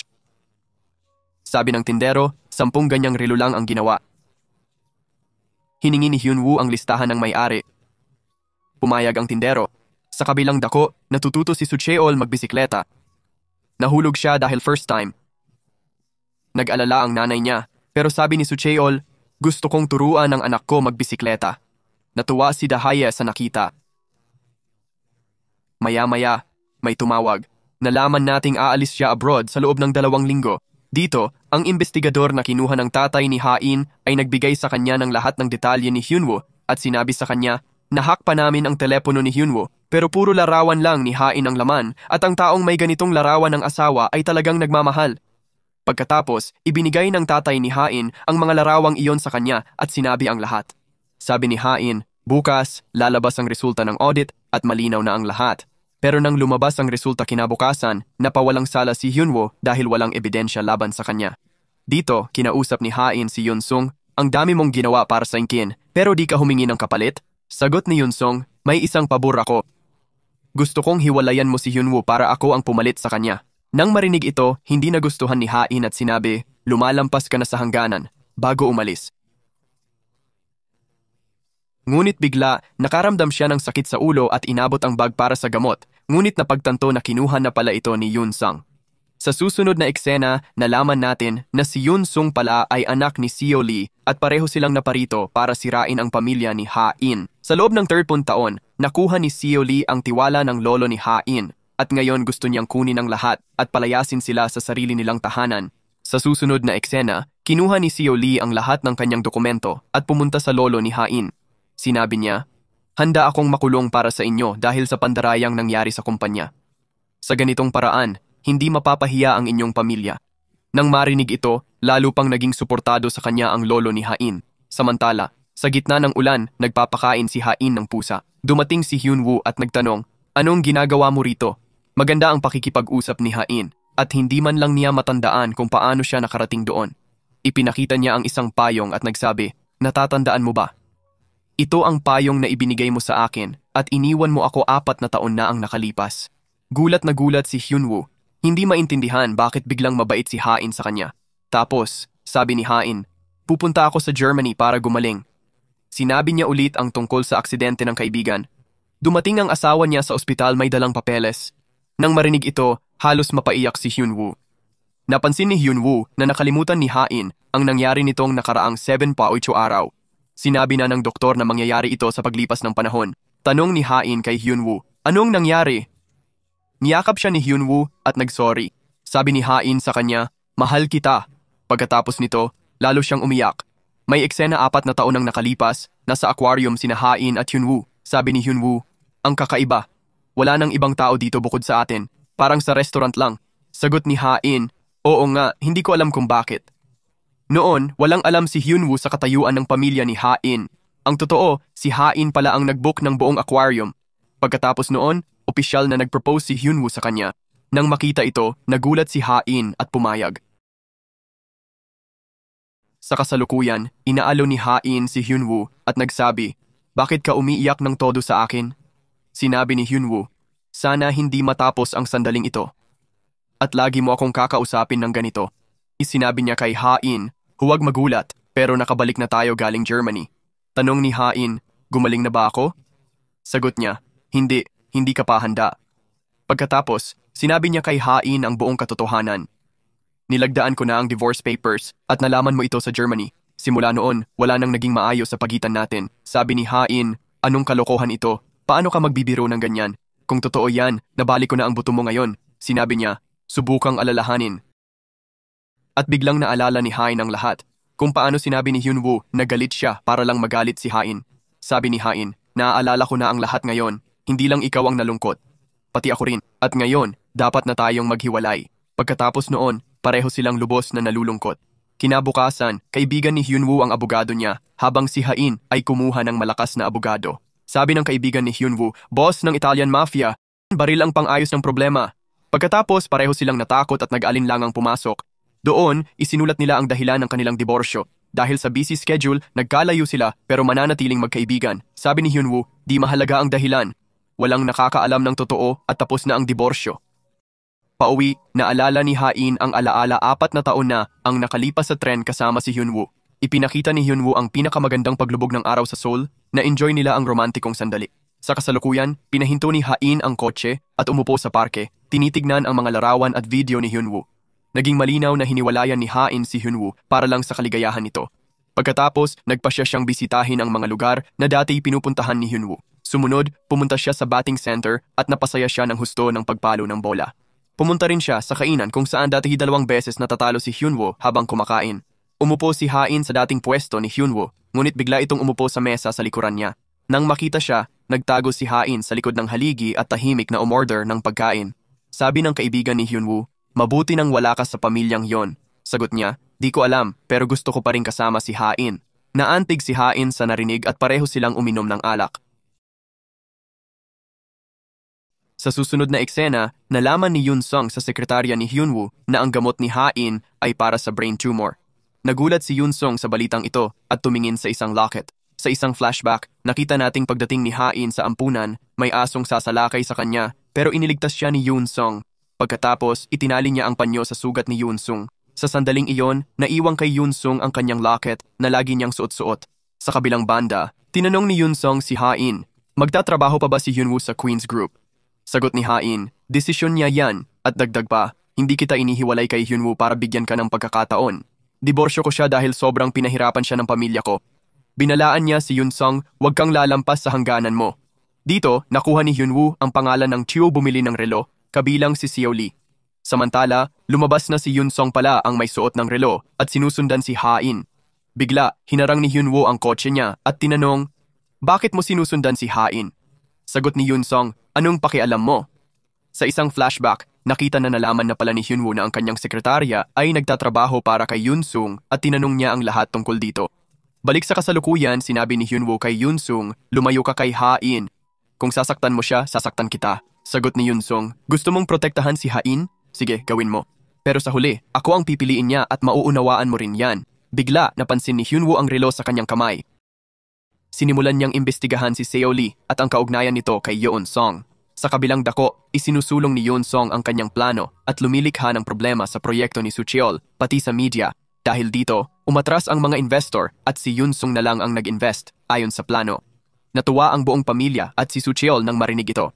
Malapit nang pumirma si Lolo sa bagong kontrata nang dumating si Hyunwoo at sinabi na napakadelikado ng gagawin nila dahil kung mabigo ang proyektong ito, lahat ng shares sa pangalan niya ay ililipat kay Yoon Sung. Ngunit naaalala ni Lolo na sinabi sa kanya ni Seo Lee, isang mahusay na pantas ang nagsabi na kung pipirma siya ng kontrata bukas, ito ay magiging kapakipakinabang para sa kanya. Kaya pinirmahan niya ang mga papeles at sinabi kay Hyunwoo, "Binibigyan ko ng 3 pagkakataon ang lahat. Nasayang mo na ang 3, kaya umalis ka na rito." Pagkatapos, pumunta si Hyunwoo sa opisina niya, ngunit nakablock na ang kanyang office ID at access cards. Biglang dumating ang legal team, kinuha ang kanyang phone at laptop at pinaalis siya. Dumating si Ha-in at pinalayas ang mga taong iyon. Nang silang dalawa na lang ni Ha-in sa elevator, sinabi nito, "Ngayong nakuha mo na ang iyong diborsyo, bakit mo pa rin tinitiis ang mga taong ito?" Sumagot si Hyunwoo, "Kasi gusto kong manatili rito." Samantala, sinabi ni Bae Ja kay Hyunwoo ang buong katotohanan tungkol kay Seo Lee, kasama na ang kanyang tunay na pangalan at na may anak na pala siya. Nabigla rin si Hyunwoo nang marinig ito. Pagkatapos, pareho silang pumunta sa detektibong nag-imbestiga kay Seo Lee para kay Bae Ja. Nalaman nila na si Seo Lee ay nanganak ng lalaki sa kulungan at ipinadala sa ampunan ng Queen Group. Pumunta sila roon pero nalaman na nasunog ang ampunan. Sabi ng asawa ng tagapag-alaga, ang batang bumili ng aso ay kamukha ng bata sa ampunan. Ang batang iyon ay inampon ng mag-asawang Amerikano. Sabi ni Bae Ja, sinabi ni Yoon Sung na siya ay inampon ng mag-asawa. Ngayon, mukhang si Yoon Sung ang batang pumatay ng aso sa ampunan. Dito, ibinigay ng lolo ni Ha-in ang power of attorney kay Seo Lee. Legal na may karapatan si Seo Lee sa mga desisyon sa kalusugan at negosyo niya. Kaarawan ng lolo ni Ha-in at si Seo Lee ang namamahala sa paghahanda. Nakita ito ni Bae Ja at nagalit ng todo. Napansin niya ang singsing ng kanyang ina sa kamay ni Seo Lee at dinala siya sa lolo ni Ha-in. "Bakit mo ibinigay sa kanya ang singsing ng nanay ko?" Sinabi niya sa ama, "Tatay, bulag na bulag ka sa pagmamahal mo sa kanya. Isang mandaraya siya. Pati tunay niyang pangalan ay iba at may anak pa siya." Pagkasabi nito, hinila niya ang buhok ni Seo Lee at sinimulang saktan. Pagkatapos, unang beses na itinaas ni Lolo ang kamay kay Bae Ja para ipagtanggol si Seo Lee, "Dapat kang ikulong sa mental asylum." Nang marinig ito, labis siyang nasaktan at umalis na umiiyak. Nakita nating binunot niya ang buhok ni Seo Lee para sa DNA sample. Nakuha rin niya ang sample ni Yoon Sung mula sa suklay nito. Pagkatapos, luhaan niyang ikinuwento ang lahat kay Hyunwoo na umalo sa kanya. Samantala, habang may party, umalis si Dahae papuntang ibang bansa. Nang malaman ni Soo Cheol, nakaalis na sila. Umiyak na lang siya dahil di marunong magmaneho o magbisikleta, kaya't siya'y humagulgol ng malakas. Dito, nakikitang naglalaro ng chess si Lolo kasama si Xiao Li. Panay ang tawag ni Bai Umjia sa kanya. Naiinis, sinagot niya ang tawag. Si Hyunwoo pala, nagsabing, kung kasama mo si Xiao Li, makinig ka. Si Yunsung, anak ni Xiao Li, bumili ng shares sa mga investor ng Queen Group. Kansilahin mo ang kontrata mo agad, baka maging kanya pati shares mo. Sabi ni Lolo, tatawagan kita ulit mamaya. Bago pa siya makapagsalita kay Xiao Li, bumagsak siya.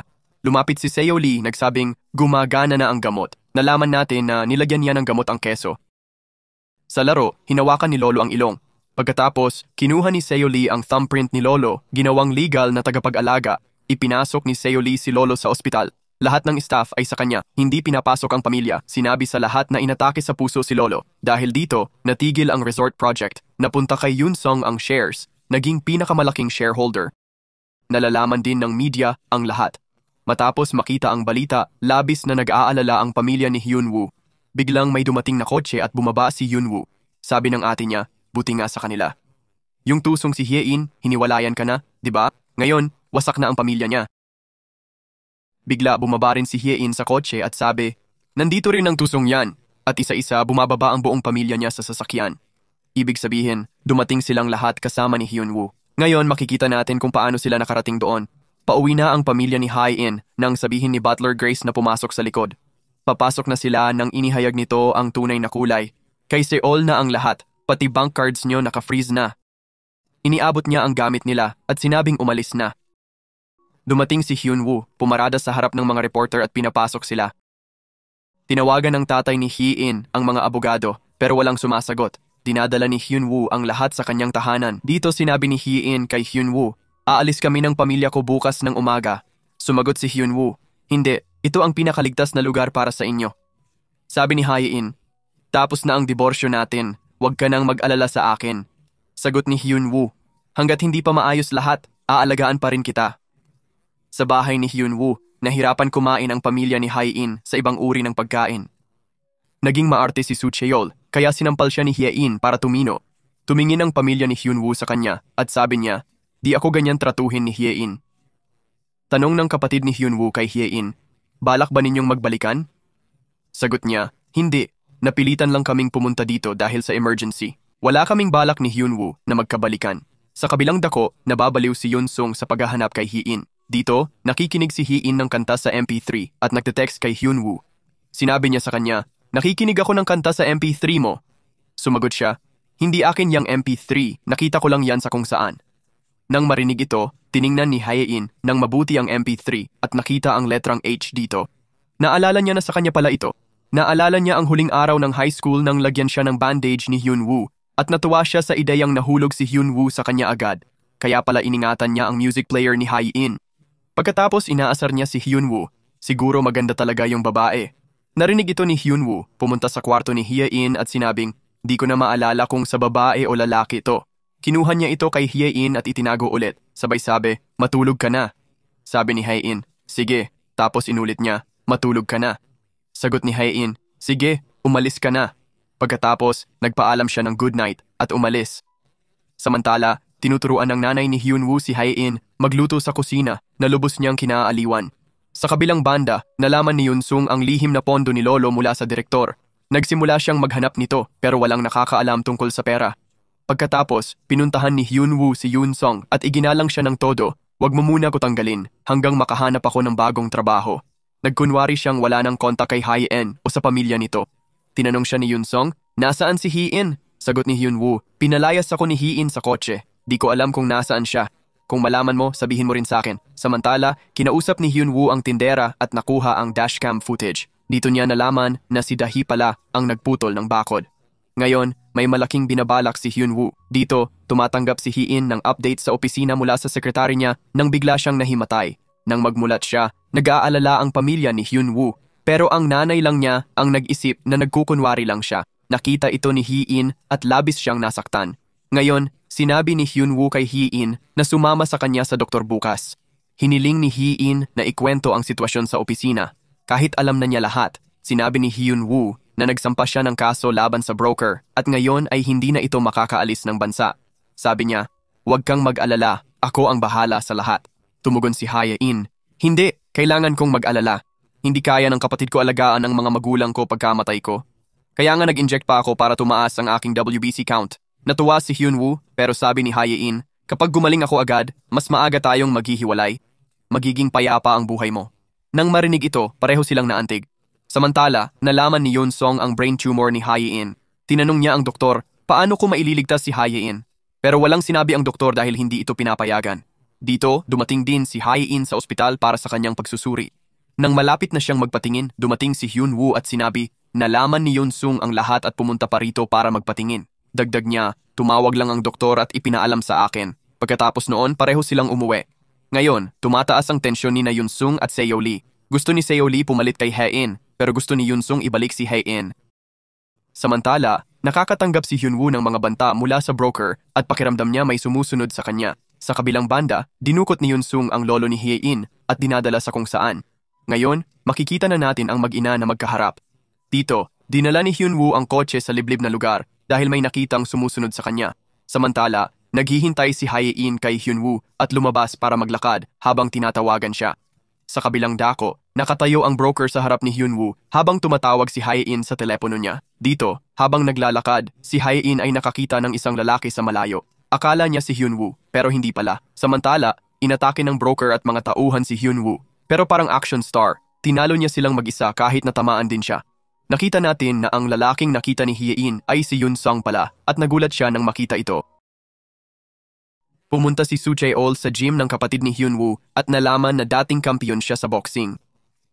Samantala, binugbog ni Hyunwoo ang mga goons at ibinigay sa pulis, pero kasabwat pala ang pulis ni Yoon-sung na tumawag kay Yoon-sung. Gayunpaman, nakarating na si Yoon-sung kay Hae-in. Tanong ni Hae-in, bakit ka nandito? Banta ni Yoon-sung, gusto kong maging tagapag-alaga mo. Kung hindi, ihahayag ko ang sakit mo sa pamilya mo. Wala akong magagawa kundi guluhin ang mga mahal mo sa buhay. Dagdag niya, may press con ako kung saan babawiin mo ang posisyon mo sa harap ng lahat. Pagkasabi nito, umalis siya. Samantala, tahimik na pumasok si Hyunwoo sa bahay para di makita. Pero gising pa si Hae-in, naghihintay. May nanuntok ba sayo? Sagot ni Hyunwoo, hindi. Pero nakita siya ni Hae-in at nag-alala. Tinanggal ang polo at nang makita ang pasasabaywang, nagtanong, marami ba sila? Sabi ni Hyunwoo, makinig ka muna sa akin. Sinuri ni Hae-in ang bibig niya kung may sirang ngipin. Sabi ni Hyunwoo, di ako nagyayabang pero marami sila at nag-isa kong tinalo silang lahat. Dagdag niya, baka di mo alam pero boxing champion ako. Nilagyan ni Hyun ng gamot ang sugat pero nag-aalala pa rin siya. Bigla nilang naalala na hiwalay na sila kaya nalungkot silang dalawa. Kinabukasan, habang aalis na si Hyunwoo, nagdala ulit si Hae-in ng gamot at inilapat ito. Sabi niya, lagyan mo ng gamot para walang marka sa mukha mo, tapos nagpaalam na. Matapos maghiwalay, kumilos sila tulad ng tunay na mag-asawa. Tumingin si Hyunwoo sa salamin at nakitang nakatayo pa si Hae-in. Kaya bumalik siya at nagdahilan, may traffic ngayon. Dapat mamaya pa ako pumunta sa opisina.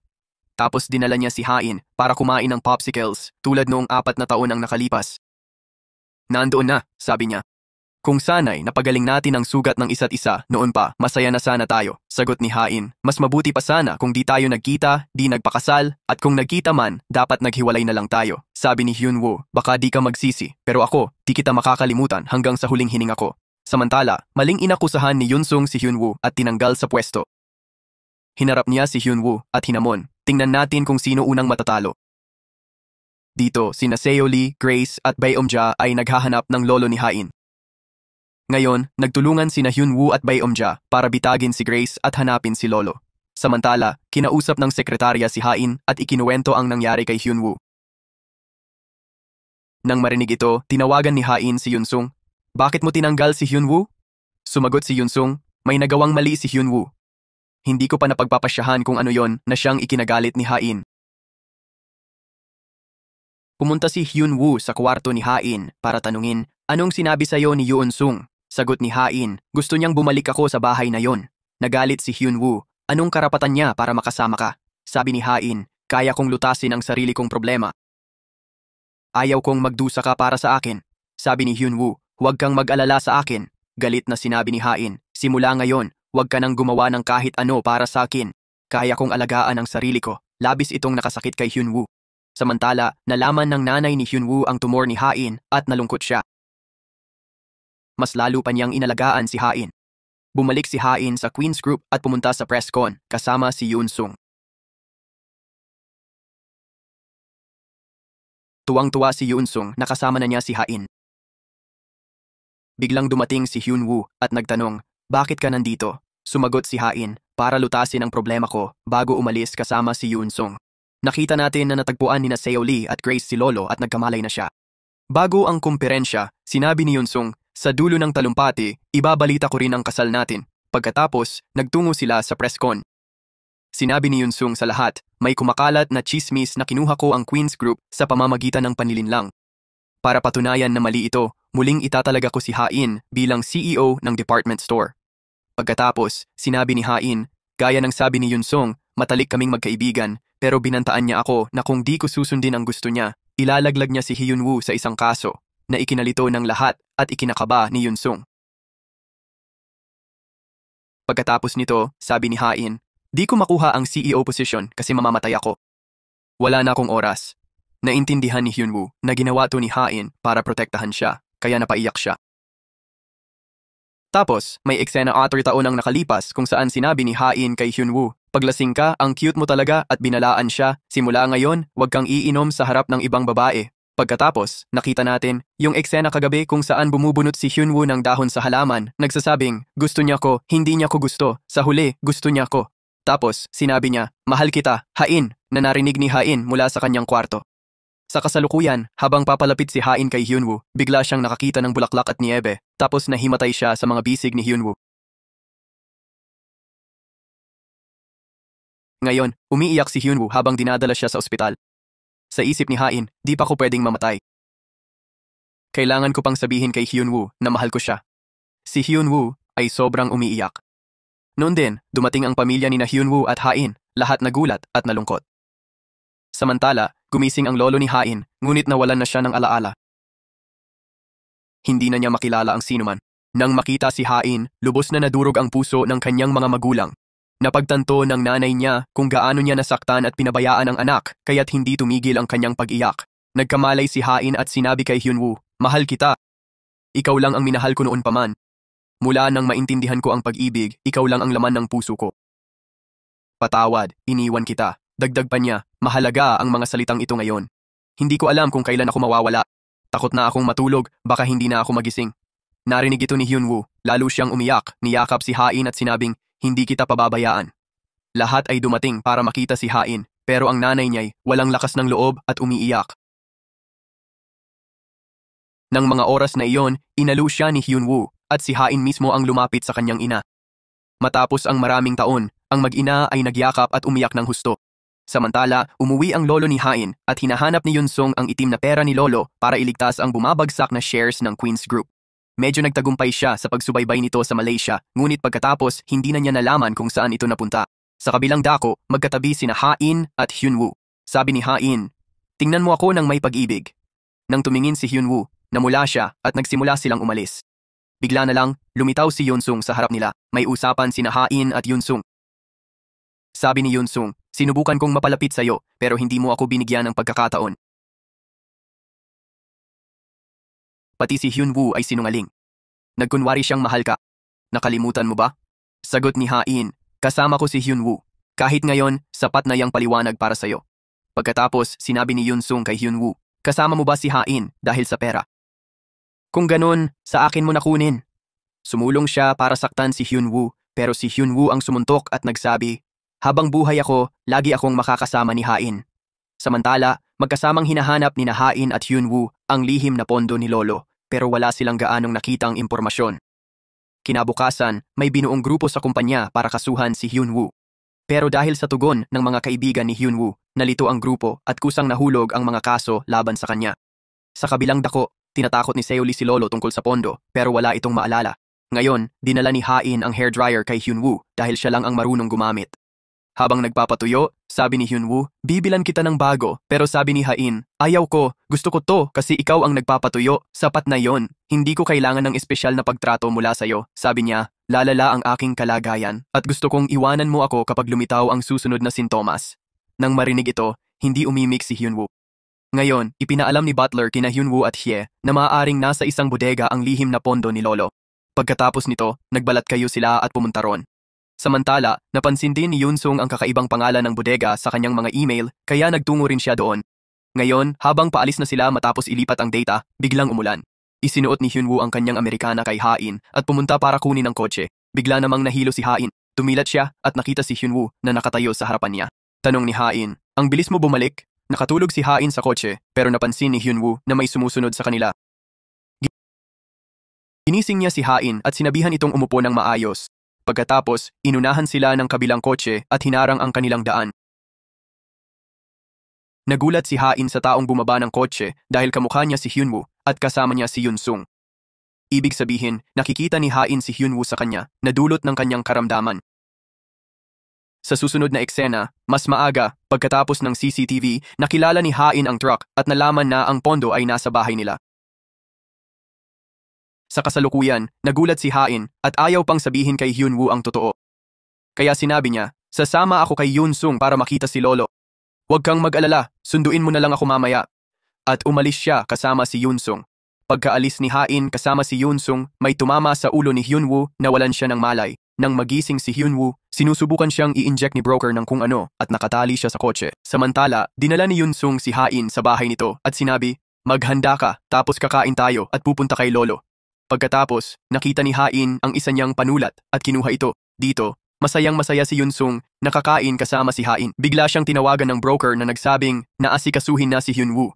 Pero sa halip na magbigay ng pera, sabi ni Yunsung, "Huwag mo akong tawagan ng ilang araw."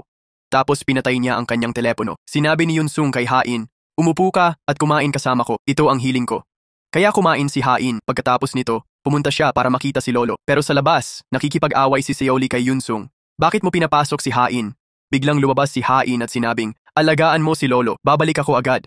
Ngayon, nalimutan ni Ha-in ang daan palabas. Bigla niyang nakita ang kotse na nilabasan ni Hyunwoo. Habang naglalakad siya papunta rito, si Yunsung na ang nakikita niya. Umupo siya doon mismo. Nang lumapit si Hyunwoo, titig na titig siya at tanong, "Hyunwoo, ikaw ba talaga yan?" Sagot ni Hyunwoo, "Oo, ako to. Anong nangyari?" Pagkatapos, natiyak niyang si Hyunwoo nga at kumalma siya. Nang makita ni Yunsung na buhay si Hyunwoo sa CCTV, tinawagan niya si broker. Sabi ni broker, "Linoko mo ko. Gusto mong patayin ko si Hyunwoo para hulihin ako ng pulis." May flashback tayo kung saan iiniksyonan na sana ni broker si Hyunwoo. Sabi ni Hyunwoo, "Siguruhin mo muna kung tutulungan ka ni Yunsung o hindi." Narinig to ni broker kaya tinawagan niya si Yunsung.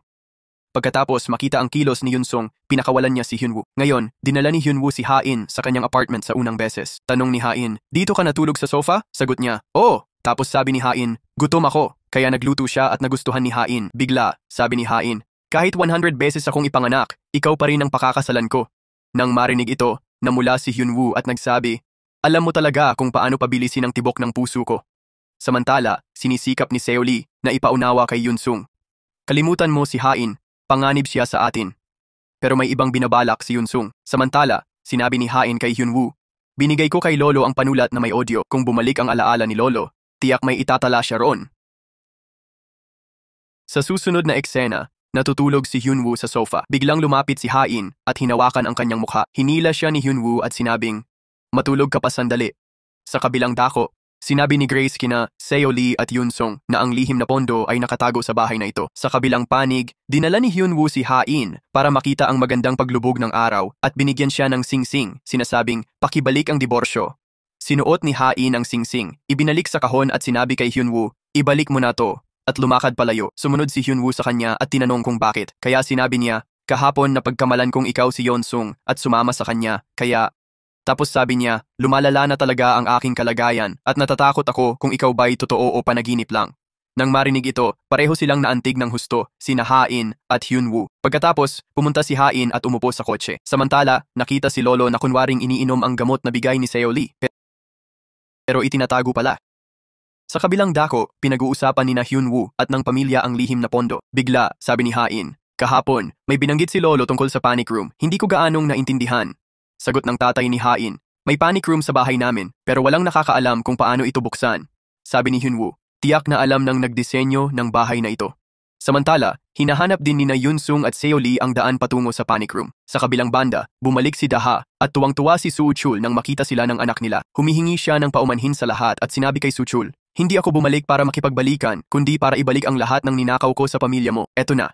Natuklasan ni Hyunwoo ang lihim na pintuan sa likod ng elevator na siyang daan patungo sa panic room. Samantala, nagising si Lolo ng hating gabi. May isinulat sa panulat ni Hain at pagkatapos ay ginamit ang wheelchair patungo sa hagdanan na naging sanhi ng kanyang pagkamatay. Sa kabilang dako, dumating sina Hyunwoo at ang pamilya kasama ang pulis para makita si Lolo, ngunit nalaman na lang nila ang kanyang pagkamatay na lubos nilang ikinagulat at ikinalungkot. Ngayong pumanaw na si Lolo, wala nang bisa ang kanyang power of attorney, kaya't umuwi silang lahat at naglakad sa buong bahay dala ang litrato ni Lolo. Sa huli, pumasok sila sa elevator patungo sa panic room, ngunit nagulat silang wala silang nakitang anuman sa loob. Noon lang, mula sa alikabok sa lupa, naisip nila na talagang nandoon ang pera kanina at malamang kinuha na ito ni Seo Lee at Yoon Sung. Samantala, pinakikinggan ni Hain ang recording ni Lolo na nagsasabing, "Kung pwede, patawarin niyo ako dahil sa pagkakamali ko, naghirap din kayong lahat." Sabi pa niya, "Mahal na mahal ko kayong lahat." Nang marinig ito, umiyak si Hain. Sa kabilang banda, labis na nalulungkot si Hain habang pinapanood ang libing ni Lolo at sinasabing, "Ganito rin ba iiwan niyo akong nakalibing?" Tapos sinabi niya kay Hyunwoo, "Gusto kong mabuhay." Dahil dito, umiyak din si Hyunwoo at hinawakan ang kamay niya. Samantala, dinala ni Seo Lee si Yoon Sung sa lihim na pondo. Pagkakita nito, nagulat din si Yoon Sung. Tapos sinabi niya, gumawa pala si Lolo ng video na nagpapakita ng buong bahay. Sa video na yon, inihayag niya ang daan sa panic room. At bago dumating ang pamilya ni Hain, inalis na ni Seo Lee ang pondo at inilipat sa ibang lugar. Sa sandaling ito, tumatanggap si Hyunwoo ng tawag mula sa doktor na nagsasabi, ang paggamot kay Hain ay posible, ngunit may side effect ito na nagpaseryoso kay Hyunwoo. Ipinaalam ni Hyunwoo kay Hain at sa kanyang ama na maaaring gamutin si Hain na lubos silang ikinagalak. Ngunit sinabi ni Hyunwoo ang tungkol sa side effect. Pagkatapos ng paggamot, malilimutan tayo ni Hain. Ito'y nagpalungkot at nagulat sa kanila. Nang gabing iyon, sa hapagkainan, nalaman ng lahat na posible ang paggamot kay Hain na nagpasaya sa kanya at sa iba. Gayunpaman, hindi sila sinabihan tungkol sa side effect ng paggamot. Napaiyak si Hain sa tuwa dahil nawalan na siya ng pag-asa na mabubuhay pa siya. Pagkatapos nito, inalo siya ni Hyunwoo. At sabay silang nakatulog. Kinabukasan, pagising nila, gumawa ng plano si Hain. Ngayon, magkakasama tayo buong araw. Pagkatapos, lumabas sila, nagpicture, at nag-enjoy ng husto. Tuwang-tuwa si Hain. Sinabi niya kay Hyunwoo, akin ang MP3 player na to. At sabi pa, nakasulat sa tadhana ang pagkikita natin. Nagulat si Hyunwoo at sinabi, nung nakita kita, parang nahanap ko na ang babaeng pangarap ko, pero di na kita nakita ulit. Para sa akin, parang Cinderella ka, nag-iwan lang ng MP3 at nawala. Ngayon, natuwa si Hain at ipinakita kay Hyunwoo ang kamay niya na may singsing at sinabi, binabawi ko na ang relasyon natin. Niyakap siya ni Hyunwoo at sinabing, hindi mo na maibabalik to, maalala mo man ako o hindi. Sabi ni Hain, sige, at niyakap din siya. Pero umiiyak si Hyunwoo, iniisip na makakalimutan siya ni Hain. Samantala, balak ni Hyunwoo bitagin si Yoon Sung gamit ang parehong pondo pero natagpuan ang bangkay ng broker sa isang liblib na lugar. Dito, sinabi ni Hain sa kanyang pamilya, kami ni Hyunwoo ay mananatili sa flat at hindi kami uuwi kasama ninyo.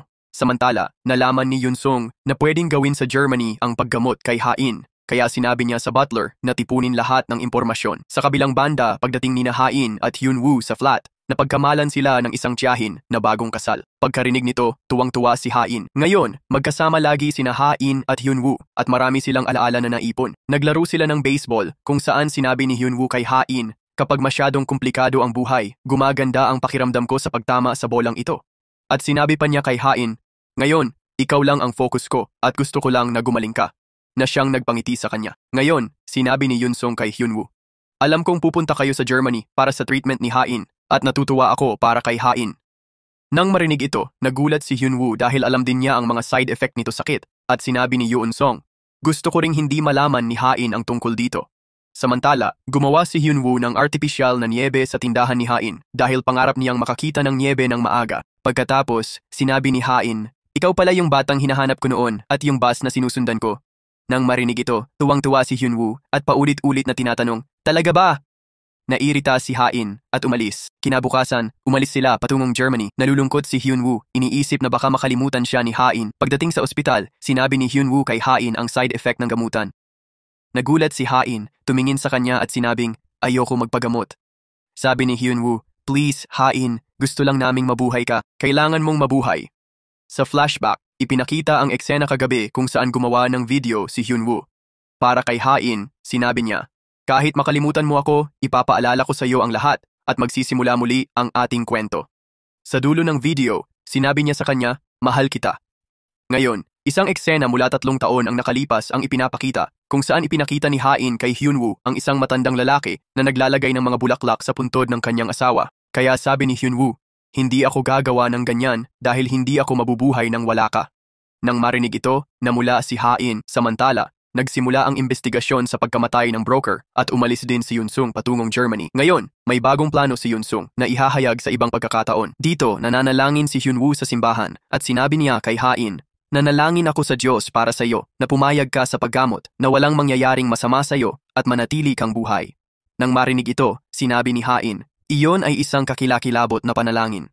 Sinabi ni Hain kay Hyunwoo, "Ayaw kong mawala ang mga mahalagang alaala ko, kaya ayaw kong sumailalim sa ganitong paggamot.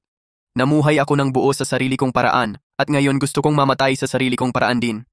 Nang marinig ito, nawalan ng masabi si Hyunwoo sa kanya. Samantala, sinubukan din ng mga magulang nina Hyunwoo at Hain na kumbinsihin si Hain, ngunit sinabi niya sa kanila, "Kung makakalimutan ko kayong lahat, ayaw ko ng ganyang buhay." Nalabis na ikinabahala ng lahat. Dito, sinabi ng doktor kay Hyunwoo, "Kailangan ng operahan si Hain kaagad. Kung hindi ay hindi na natin siya maliligtas." Ngunit hindi talaga pumapayag si Hain. Pumunta si Hyunwoo sa kwarto ni Hain, ngunit wala siya roon. Habang hinahanap siya, nakarating siya sa simbahan kung saan may nakita siyang sulat ni Hain na nagsasabing, "Gusto kong mabuhay kasama ang aking mga alaala hanggang sa huli." Sa di kalayuan, nakita ni Hyunwoo si Hain na umiiyak. Niyakap niya ito at umiyak din. "Pumayag ka na sa operasyon. Kahit hindi mo ako makilala, mananatili pa rin ako sa tabi mo. Iinom ako at magpapakyut para mahulog ka ulit sa akin." Pero hinila ni Hain ang kamay niya at umalis. Nagalit si Hyunwoo kay Hain at sadyang hindi na nakikinig sa kanya. Nakaupo siya kasama ang ibang babae na ikinaselos ni Hain. Ipinakita niya ang singsing, "Nakalimutan mo bang may asawa ka?" Sabi ni Hyunwoo, "Naaaliw ako sa pang-aasar sa'yo." Ngayon, pumunta si Hyunwoo sa tindahan habang naghihintay si Hain sa kotse. Pabalik na si Hyunwoo nang may truck na bumangga sa kotse. Nakita ito ni Hyunwoo, nagpanik siya at sinubukang buksan ang pinto ng kotse. Sinuntok niya ang salamin, sumisigaw ng Hain habang malapit nang sumabog ang kotse. Bigla niyang na-realize na wala pala si Hain sa loob ng kotse.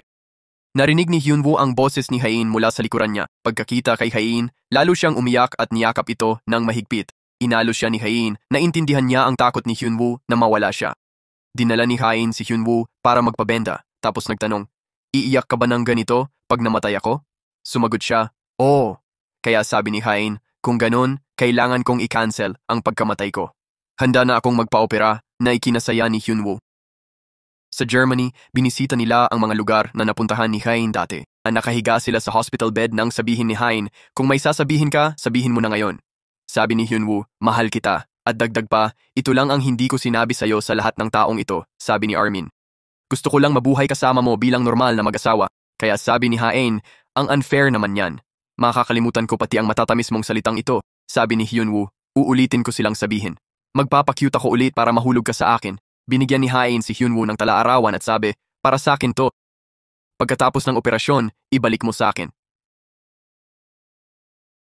Bago ang operasyon, sabi ni Hain kay Hyunwoo, "Huwag kang aalis ha. Pagkatapos ng operasyon, magtitiwala ako sa unang makikita ko." Sabi ni Hyunwoo, "Ako yon. Ako ang unang makikita mo pagmulat mo, kaya huwag kang mag-alala. Hindi ako aalis sa tabi mo." Pagkatapos nito, dinala na si Hain sa operating room. Pinalakas ni Hyunwoo si Hain, pero nang umalis ito, umiyak siya ng todo. Naghintay si Hyunwoo sa labas, binabasa ang tala-arawan ni Hain. Pagkatapos, matagumpay na natapos ang operasyon ni Hain at lumitaw ang kanyang pangalan sa listahan ng pagbawi. Nakita ito, siya'y lubos na natuwa. Biglang dumating ang pulisya, may dalang warrant para arestuhin si Hyunwoo sa pagpatay sa broker at sa pilitang dinala siya. Sabi ni Hyunwoo, "Bigyan niyo lang ako ng kaunting oras." Dumating si Yeon-sung at sinabi kay Hyunwoo, "Ako ang bahala kay Hain." Sabi ni Hyunwoo, "Ito ang plano mo, tama ba?" Sagot ni Yeon-sung, "Anong plano? Inililigtas ko lang ang asawa ko sa isang kriminal." Inilabas si Hain sa operasyon pero hindi pinapayagan ng pulis na lumapit si Hyunwoo. Samantala, kumalat ang balita ng pag-aresto kay Hyunwoo. Nagsikap ang mga kaibigan ni Hyunwoo na palayain siya at sinabi ng ama ni Hain na pumunta sila sa Germany. Kinausap nila si Yeon-sung sa ospital, nalaman na nagsampa siya ng kaso kaya hindi sila makaalis ng Korea. Dito, nagkamalay si Hain. Si Yeon-sung ay nasa tabi niya, ngunit ang unang pangalan na binanggit niya ay Baek Hyunwoo. Nagulat si Yeon-sung at sinabi, "Si Hyunwoo ang asawa mong nangapi sa'yo. Dahil sa kanya, lubha kang nagdusa." Kaya siguro naaalala mo pa ang pangalan niya. Dagdag pa niya, kriminal siya, nakakulong pa. Ang pamilya mo'y walang pakialam sa'yo, kaya walang pumupunta rito. Sabi niya, mahal natin ang isa't isa. Malapit na tayong ikasal. Samantala, umiiyak sina Hain at Yunwoo habang pinapanood ang niebe. Hindi maintindihan ni Hain ang kanyang mga luha. Pagkatapos, ipinakita ang eksena mula sa nakaraang gabi kung saan sinabi ni Hyunwoo kay Hain, sa law school, kapag may kailangan akong tandaan, paulit-ulit ko itong binibigkas sa sarili ko para manatili ito sa aking alaala. Ganon din ang ginawa ni Hain. Inulit niya ang pangalan ni Hyunwoo hanggang nawalan siya ng malay, kaya naalala niya ang pangalan ni Hyunwoo. Dito, natagpuan ni Hyunwoo ang diary ni Hain at sinunog ito, ngunit dahil sa niebe, hindi ito tuluyang nasunog. Ngayon, nagsinungaling si Yunsung kay Hain. Ipinakita niya ang kanyang kamay na may benda at sinabi, akala ko nasa kotse ka, kaya sinira ko ang salamin gamit ang kamay ko. Ginagawa niyang sarili ang mga alaala ni Hain at sinasabi sa kanya na parang sa kanya ito para paniwalaan siya. At iyon nga ang nangyari. Naniwala si Hain sa kanya dahil wala nang ibang makapagsasabi ng totoo sa kanya. Dito, si Hyunwoo ay iniimbestigahan. Pinipilit niyang magpaliwanag na siya ay biktima ng sabwatan, ngunit hindi siya pinakinggan at pinauwi sa Korea. Isang buwan ang lumipas, bumalik si Hain sa Korea kasama si Yunsung, ngunit bastos na siya sa pamilya dahil lubos siyang nahikayat ni Yunsung. Ngayon, pagkabalik, galit na galit si Yunsung kay Seoli nang malaman na siya ang nagplano ng atake kay Hain. Binantaan niya ito dahil may hidden camera sa painting na bigay niya sa kwarto ni Lolo na nagtala ng pagdroga ni Seoli kay Lolo. Sinabi niya kay Seoli, pagkatapos ni Hyunwoo, ikaw naman ang makukulong na lubos na ikinagulat nito. Samantala, patuloy na sinusuri ni Hain ang kanyang silid pero wala siyang nakita. Pumunta siya sa kwarto ni Hyunwoo at nakita ang parehong MP3 player doon. Pagkatapos nito, nagpa siya siyang bisitahin si Hyunwoo. Pumunta siya sa kulungan at naging emosyonal si Hyunwoo nang makita siya, okay ka lang ba? Sumagot siya, bakit ka umaarte? Alam ko ang totoo. Pero sabi ni Hyunwoo, na-miss kita ng sobra. Sabi ni Hain, di ako tanga para mahulog sa mga salita mo. Bigla, natapos na ang oras ng pagbisita. Habang inilalayo si Hyunwoo, sinabi niya, ingatan mo ang sarili mo. Ngayon, matapos makilala si Hyunwoo, kumakabog ang puso ni Hain at hindi siya makaintindi ng kahit ano. Kinabukasan, isinama ni Yunsung si Hain sa opisina, ngunit inilipat na niya lahat ng empleyado mula sa departamento ni Hain sa ibang departamento at pinapirma sila ng kontrata na nagsasaad na kung may magtangkang magsabi kay Hain ng anuman, mawawalan sila ng trabaho. Samantala, ibinalik ni Hain ang dating sekretarya sa kanyang departamento dahil gusto niyang malaman ang tungkol sa sarili. Kasabay nito, kinuha ng mga kaibigan ni Hyunwoo at ng investigador ni Beomja ang lahat ng CCTV footage at ebidensya na nagpapatunay na walang sala si Hyunwoo. Dahil dito, marangal na napawalang sala si Hyunwoo. Naroon din si Hain sa labas. Tinanong siya ng sekretarya, kaaway mo siya, bakit ka pumunta rito para sa kanya? Sumagot si Hain, pumunta lang ako para bantayan siya. Tumalikod si Hyunwoo at nagtago si Hain. Sinundan ni Hain si Hyunwoo hanggang sa bayan nito at nagulat nang makita si Sucheol doon. Ipinaliwanag ng kanyang sekretarya ang dahilan ng presensya ni Sucheol. Pagkatapos nito, naramdaman din ni Hain na mababait ang mga magulang ni Hyunwoo. Sa sandaling iyon, nagpahiwatig ang sekretarya na nasaan ang katawan, naroon din ang puso, pero hindi ito pinansin ni Hain. Samantala, natagpuan ng mga tauhan ng ospital ang diary ni Hain at ipinadala ito sa kanyang address. Nakatanggap si Hyunwoo ng ebidensya laban kay Yunsung, ang pen drive na ibinigay ni Dahye. Sa opisina, nakita ni Hain si Hyunwoo at lumabas sila para mag-usap. Sinabi niyang umalis sa opisina dahil hindi siya komportable, pero patuloy siyang tinitignan ni Hyunwoo. Habang aalis na siya, nasabit ang kanyang bag sa upuan at akala niya hinawakan siya ni Hyunwoo. Sinabi niya, hindi tama ang ginagawa mo. Pero nang lumingon siya at nakita ang totoo, sobrang nahiya siya. Pagkatapos, nakatanggap si Hain ng imbitasyon mula sa aquarium. Pumunta siya roon at nakita niya si Hyunwoo na naroon din. Tinanong niya, ikaw ba ang nag-ayos nito lahat? Ipinakita ni Hyunwoo ang kanyang cellphone at sinabing, tingnan mo, ikaw ang nag-imbita sa akin. Biglang nagsimula ang kanilang wedding video at pareho silang naantig nang mapanood ito. Dumating ang staff at binigyan si Hyunwoo ng bouquet. Isang buwan na ang nakalipas, inarkila ni Miss Hain ang buong aquarium. Sabi ni Hain, bakit ko naman gagawin na yon? Binasa niya ang card sa bouquet kung saan niya isinulat ang paalala tungkol sa kanilang kasal. Sabi ni Hyunwoo, Hain, hindi kita pinipilit na magtiwala sa akin. Mag-alinlangan ka sa lahat. Doon mo lang malalaman kung sino ang tunay na sayo at sino ang nagkukunwaring kaibigan. Napansin ni Hain ang sugat sa kamay ni Hyunwoo. Umuwi si Hain at kinausap si Yunsung. Kumuha ng inumin si Yunsung para sa kanya. Nakita ni Hain ang CCTV footage sa tablet pero di niya napanood dahil bumalik si Yunsung. Napansin ni Hain na walang sugat ang kamay nito. Nagdahilan siya at pumunta sa kanyang kwarto. Pagkatapos, napansin ni Hain ang pakete mula sa Alemanya na naglalaman ng diary at sinimulan niya itong basahin. Ang unang pahina ng diary ay para kay Hyunwoo, nagsasabing, "Kung makalimutan kita, pagtiisan mo ako at huwag mo akong iwan. Ikaw ang aking ideal at tiyak na mamahalin kitang muli, kaya maghintay ka lang sa akin. Kapag naalala ko na ang lahat, mag-aasawa tayong muli." Naantig ng husto si Hain matapos basahin ito. Nagsulat din pala si Hain sa diary na yon para sa kanyang sarili. "Hain, kung hindi mo maalala si Hyunwoo, hayaan mong sabihin ko sa'yo." Isinulat niya ang lahat mula sa unang pagkikita hanggang sa huling araw nila.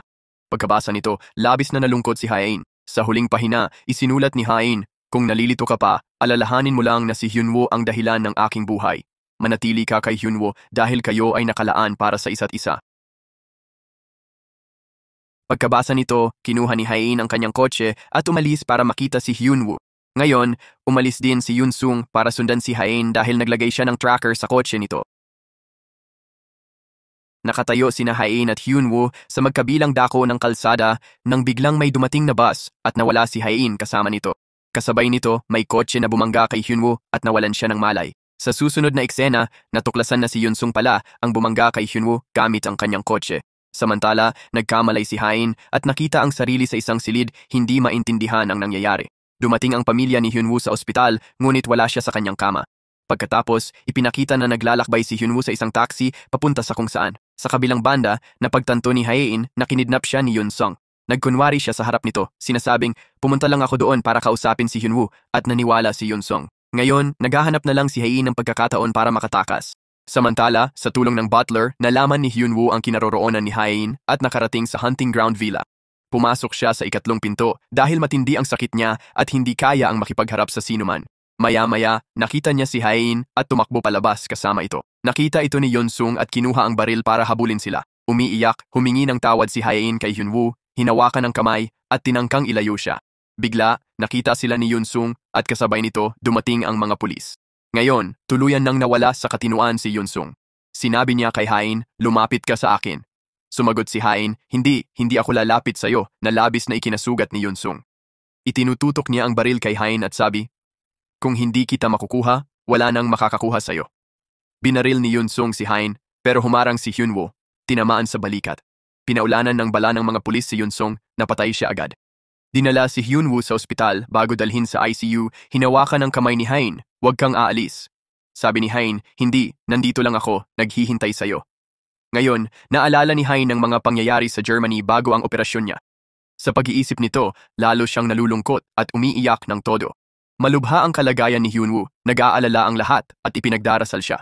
Samantala, inilipat ni Seo Lee ang shares ni Yunsung sa kanya at itinago ang pondo para makatakas. Lumampas na sa panganib si Hyunwoo, ngunit hindi pa rin siya nagkakamalay. Umupo si Hain sa tabi niya at sabi, "Wala ka talagang pakialam sa akin, no? Wala akong kinain buong araw at hindi rin ako nakatulog ng maayos. Gumising ka na, kung hindi, baka magkasakit din ako." Bigla na lang, nagkamalay si Hyunwoo. Nakita si Hyunwoo, umiyak si Hain at humingi ng tawad pero sabi lang niya, "Mahal kita." Naghawak kamay sila't umiyak. Sa ospital ngayon, tuwang-tuwa sina Hain at Hyunwoo. Tingin ni Hain, mas lalo pang gumwapo si Hyunwoo. Nakikitang masaya sila kaya't natutuwa rin ang buong pamilya nila. Ngayon, dumating na rin ang panganay ni Lolo at nagpasya ang magkakapatid na bawiin ang kumpanya.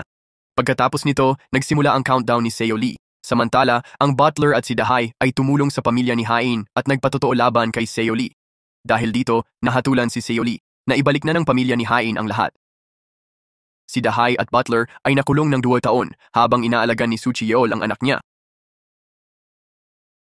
Sa kabilang banda, umusad din ang pag-ibig ni Byung-ja sa kapitbahay ni Hyunwoo, si Ji-sung. Dito, muling nag-propose si Hyunwoo kay Hain, pumayag siya pero humingi ng panahon. Masaya ang lahat sa kanilang buhay at lumipas na ang 2 taon. May anak na babae sina Hain at Hyunwoo at mahal pa rin nila ang isa't isa. Tapos, may eksena 50 years sa hinaharap, naglagay si Hyunwoo ng flowers sa puntod ni Hain at naisip, ang 50 years na yon ay parang bagong kasal pa rin sila pero namatay si Hain ng mas maaga. Sa sandaling iyon, tinutupad niya ang hiling ni Hain at doon nagtatapos ang drama sa masayang katapusan.